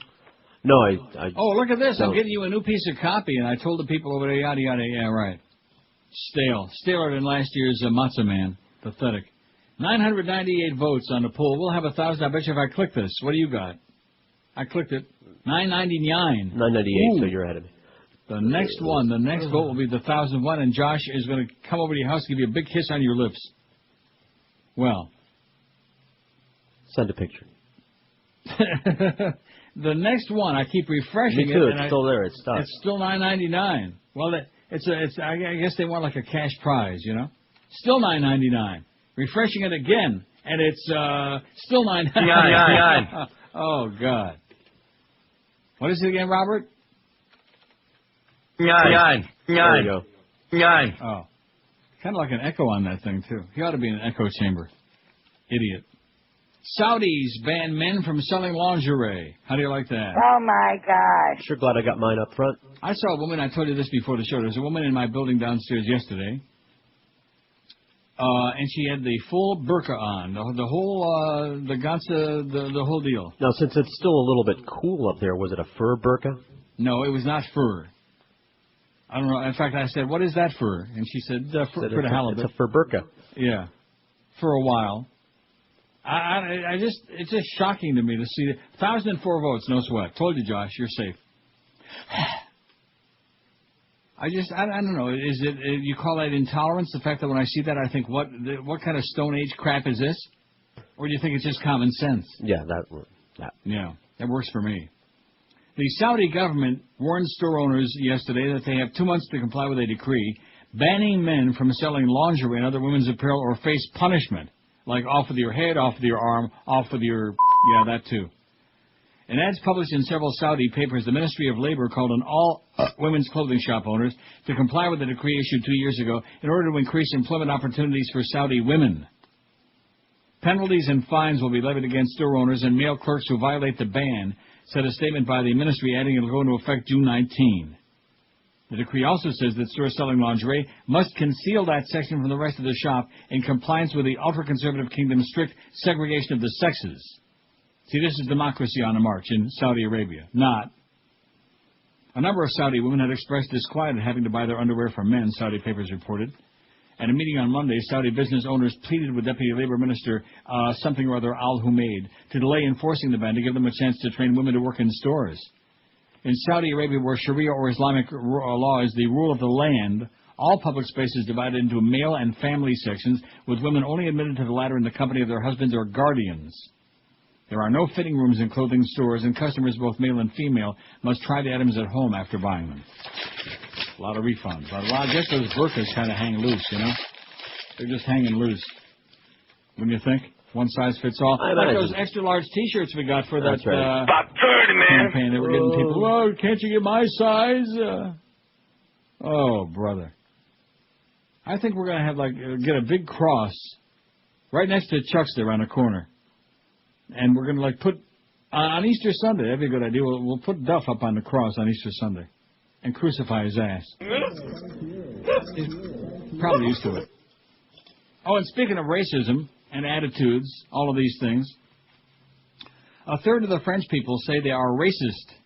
A French human rights watchdog said yesterday, after a survey that showed an increase from last year in the number of people who acknowledge being racist. I acknowledge it right now. I've raised my hand. Are you racist? Only against gypsies. I'm not asking in what categories. What about you, Josh? You racist? I guess everyone can be sometimes, right? No, that wasn't the question, okay? Well, you talk about an evasive answer, so I guess the answer is yes. What's wrong with you? Why do you have to be so evasive? For once in your life, just spit it right out, baby. Tell the truth. Tell it like it ain't. It is. Racist bastard. We're not talking about white and black. We're talking about anything, like this whole thing with, these ragheads. Wonderful Saudis. Nice outfits, by the way. Good God. My goodness. And they say, I'm a sloppy dresser? Some 33% of the 1,011 people surveyed face-to-face by pollsters, CSA, said they were somewhat or a little racist, up 8 percentage points from last year, according to an annual report by the National Consultative Commission for Human Rights, the NCCHR. Oh, God. Isn't it something? How do they have all these organizations, man? It's just amazing. The poll asked the question, when it comes to you personally, would you say you are, followed by a list of options, somewhat racist, a bit racist, not very racist, not racist at all, and don't want to say? I don't want to. Well, how come there wasn't the option very racist? It says somewhat, a bit, how come very racist? That's a good point. The poll revealed deep economic and social anxiety. Joel Thoroval, the Commission's report said, as the President said, in a statement released to coincide with the International Day for the Elimination of Racial Discrimination. Oh, yeah. That's like the International Coming Out of the Closet Day, Tommy and John. John B. Fulton and Tommy Cruise. They're still in the closet. You fair. Well, tonight we got to watch South Park. See which episode really airs, whether Josh is right that the new season starts tonight, or maybe they're pushing it back a week. No, they might not. Josh, did you check the listings at 9:30? Because sometimes they precede the new episode with an old one. They do, and it's not going to be the In the Closet. And I happen to know that I read an article that this new episode tonight is called Chef Returns, so I don't know. Excuse me, but I do believe what it's going to be about, but I'm sure that it's going to be good. It's a new chef. No, I heard it's his voice, but they're saying that they think Trey and Matt, did a lot of digital. Isaac Hayes jumped in the closet with Tom and John. Digital work and put some. And they said R. Kelly is going to take care of all three of them, is what I heard, and all the rest of the Scientologists too. Including especially Kirstie Alley. Oh, my God. Take more than one bullet to blow that fat ass away. Cookie dough. Cookie dough. Fettuccine. And she's just jamming it. Oh, man. What a cow. And she's, I'm sure you've watched those spots with the same nausea that I have. And in the end of each spot, she's like vamping in the back. She's like, I don't know whether she's dancing. Well, what's she supposed to be doing? She's showing off her really sexy cow-like body. Juking and she's and like giving you the oh, my God. She's hipping and hopping. She's as sexy as a toadstool, and you can take the first half of that out. No argument. God. Despite the efforts deployed to fight racism, anti-Semitism, and xenophobia, there's still a long way to go, he said. Well, guess what? We hate the French. How do you like that? And especially French Canadians. That is such a blessing here, man. I don't see any French Canadians. I'm sure there are a few around. I'll find them. Yeah. Man. Then you get on the plane. You get on any Air Canada flight, and they do the bisexual bilingual thing, which I love Air Canada, but why do they have to do that parlez-vous chimpanzee thing, French people piss me off. Amen. I heard they're doing the In the Closet episode tonight. You better be right about that. I'll bet you $1,000. A grand what? Oh, yeah. A grand piano? Okay, I'll tell you what. Here's the deal. If I'm right and you're wrong, you don't get the next check. What if I'm right? Then you get it. Well, what a great deal. What a great deal for you. Like Jimmy Hoffa at the track deal. Or, you sure? I'll tell you one thing. You sure take a lot of things for granted, man. You talk about being taken for granted. Of course, at least that's consistent, just like South Florida takes me for granted. 30 long freaking years of this crap. About 30, man. Begging and pleading and squeezing, cajoling the dead to try to, be alive and, have something going on. Like trying to squeeze blood out of a rock. God almighty, like trying to squeeze grape juice out of a turnip. Although Hank likes that Welch's grape juice, and so do I, but I just don't drink it. See, let me say it again. If you're fat and diabetic and going to kill yourself, at least do it by eating something good. I do like Welch's grape juice, but if I'm going to cheat, wouldn't I much rather have Nestle's turtle ice cream or Haagen-Dazs banana nut? See what I'm saying? Or even that Dulce de Leche, Nick Leche. Oh, God. Yeah. No wonder I'm attracted to that stuff. This is Neil Rogers. This is 560 QAM. Loves Neil Rogers. Nick and Jessica with us. Yeah. What's the trick to achieving longevity? That's something I think about often. Completely, madly abuse drugs. And Party. Let's take some calls. Johnson City, Tennessee is on with us. You've got Nick and Jessica. Go ahead. Hi, Ryan. This is Andrea. Oh, hi, Andrea. Jessica, is it true you don't drink milk because you can't fit your head in the carton? Yeah. Yeah? Yeah, I'll admit it. Well, is it also true that you hired a private detective to find out if you were related to Homer and Bart Simpson? Yes. Mm-hmm. I don't know what I'm going to do with her. She's out of control. Columbus, Ohio, you're on. Yeah, I keep seeing advertisements on the internet about a Nick and Jessica sex tape. Is that really you guys? Definitely. Yeah. Well, we have a clip. Take a look at Nick and Jessica. Naked. Yeah. Where can I get a copy of that? In stores. You get it now? Yeah. Okay. And no regrets in deciding to do this. Oh, no, we're so happy we did it. We are so happy. We get off on stuff like that. Mm-hmm. Very gratifying for us, so. Yeah. Well said. Not no more. 146, I'm not sure that ever happened. 1,036 vote on the poll. See, we did it with plenty to spare. Isn't that good? Aren't you proud? I am thrilled and excited. Geldy at the Yenta Center at 2 o'clock this afternoon in our revolving 2-to-4 door, which we have no idea. It's Bo and Geldy and Curtis and No Mo and whatever. It's just an embarrassment. Let me say it again. What's the slogan again? WQAM. The station that took the joy out of life. Yeah, very good. You wrote it down, huh? No, I didn't. The station that put the joyce into life and I therefore took the joy out of living. Yeah, that's us. Nice job, by the way, Fat Boy. You continue to be like Peck's Fat. You've heard of Peck's Fat Boy? He's Peck's Fat Boy. Just an idiot. Everybody else, they bring in a copy on once in a great while, anyway, on like a sheet of paper, like human beings. Not Fat Boy. Oh, He's going to email it to me to prove that he still got my email address. Lose it, Fat Boy, lose it. As if there wasn't already enough controversy over the war in Iraq, Vermont Governor James Douglas found himself in a sticky situation with his breakfast one morning while visiting Vermont troops in the field last week. His only choice was using fake syrup with his morning repast. A photo of the governor's breakfast with members of the Vermont National Guard in Kuwait was one of a series of images sent back during his trip to the Middle East. A bottle of pancake syrup stands in the foreground, just like generic pancake syrup. Douglas had to make do with the syrup that accompanies military meals, spokesman Jason Gibbs said. The syrup was provided by the service that prepares and delivers meals for military personnel in Kuwait, Gibbs said. The governor was disappointed that it wasn't real Vermont maple syrup.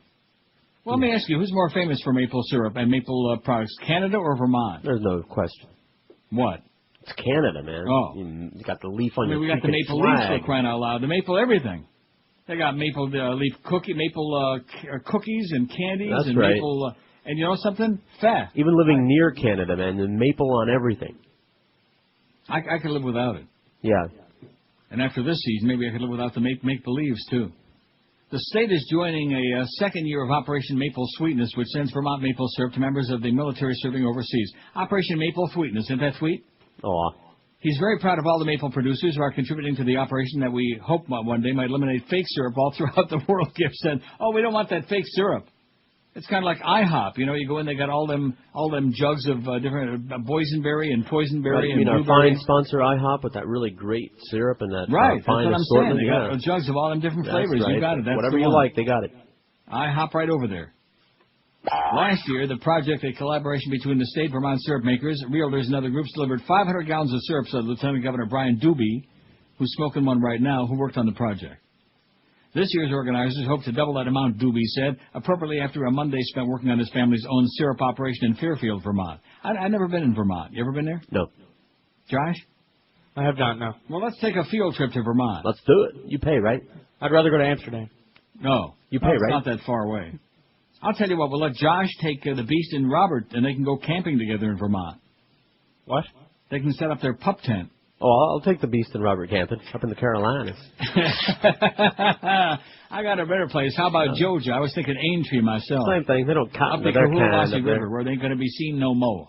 Where that corn sure is special, Robert. Yeah. You idiot. You fairy. Robert Shear, speaking of Robert. Now, there's a Robert we like, Robert Shear. At least I do. He writes good stuff. Much too liberal for the L.A. Times, of course. Bush bombs in Cleveland, he writes. And he's writing now, well, this is in the Smirkling Chimp, but he's got his own, is this a blog? Truthdig. Truthdig.something, I guess. I don't know. On the third anniversary of the beginning of his Iraq catastrophe, President Bush yet again dealt in denial, but this time carefully screened audience at the Cleveland City Club wasn't buying it. Weren't buying it. Perhaps most on target was an elderly gentleman who cited what he said were three main reasons for going to war in Iraq. WMD, Iraq's ties to the 9/11 terrorist, and the alleged purchase of nuclear material from Niger, and then noted dryly that all three of these rationales turned out to be false. How do we restore confidence that Americans may have in their leaders, and to be sure that the information that they're now getting is correct, he asked the president. How indeed? That's a great question, began Bush by way of dissembling. First, just if I may correct the misperception, I don't think we ever said, at least I know I didn't say, that there was a direct connection between 9/11 and Saddam Hussein. Really? So when he said in his May 1st, 2003 mission accomplished speech on the deck of the aircraft carrier Abraham Lincoln that we've removed an ally of Al-Qaeda, he meant a different gang with the same name as the one blamed for the attack on the World Trade Center, Twin Towers, and the Pentagon? It is his way of finessing the firm conclusion of the bipartisan 9/11 Commission that Hussein was an opponent of Al-Qaeda and never an ally. Yet that didn't stop Bush from again on Monday insisting that the central front on the war on terror is Iraq. It is now, I guess. Meanwhile, that old Central Front woolly Afghanistan is now all sewed up, Bush reassures. 25 million people are now free, and Afghanistan is no longer a safe haven for the terrorists, he said. Apparently, the president missed the director of the U.S. Defense Intelligence Agency, General Michael Maples, giving testimony to Congress a few weeks ago that Taliban resurgence now presents a greater threat to the Afghan central government's expansion of authority than at any point since late 2001. The Taliban can. I thought they were all gone. Well, they are. To be sure, occupied Iraq is useful to Al-Qaeda and its ilk as a recruiting poster. In this and myriad other ways, the U.S. military's continued heavy-handed presence in Iraq strengthens the hands of extremists and demagogues who can appeal to latent Iraqi nationalism and Muslim pride. Yet we seem to have forgotten that terrorists don't really need Iraq as a safe haven for terrorists to plot new attacks against our nation, as Bush put it. They're just as likely to be drawn from countries that are normally our allies, just such as the 15 hijackers recruited under the nose of the Bush family's sheik friends in Saudi Arabia. Shake your booty. Finally, for old time's sake, Bush trotted out his now hoary excuses for those missing Iraqi WMD he so trumped up to get his sight for a preemptive war 3 years ago, again blaming the deception on everyone except himself. Like you, I asked that very same question. Where did we go wrong in intelligence? He plaintively responded to his questioner. The truth of the matter is that the whole world thought that Saddam Hussein had weapons of mass destruction. Not so. Most of the world thought it best to wait for the UN inspectors then on the ground in Iraq to complete their work before answering that question. Those inspectors had found no such evidence of WMD, and this president knew full well that it would be likely their final conclusion when he ordered the preemptive invasion. Yet he justified it by referring to the 9/11 attack, warning, we cannot wait for the final proof, the smoking gun that could come in the form of a mushroom cloud. On Tuesday, the AP reported that a treasure trove of translations of audio tapes of top-level Iraqi meetings involving Hussein, released at the request of U.S. Representative Peter Hoekstra, the Republican chairman of the House Intelligence Committee, show that Iraq destroyed its WMD program by '92. Those tapes were obtained soon after the 2003 invasion, yet the Bush administration kept them secret while continuing to assert that Iraq had an active WMD program. As opposed to ordinary people in this country and the world, Bush has access to the same detailed information that the 9/11 Commission used to conclude that the terrorist acts of 9/11 and others conducted by Al-Qaeda bore no relation to Iraq. It's hardly an ad for American democracy that he's been able to operate before the war and as recently as this week as if the truth will never be allowed to hold him accountable, though not in Cleveland, which is something to cheer about. This is Neil Rogers. This is 560 QA Rock Solid.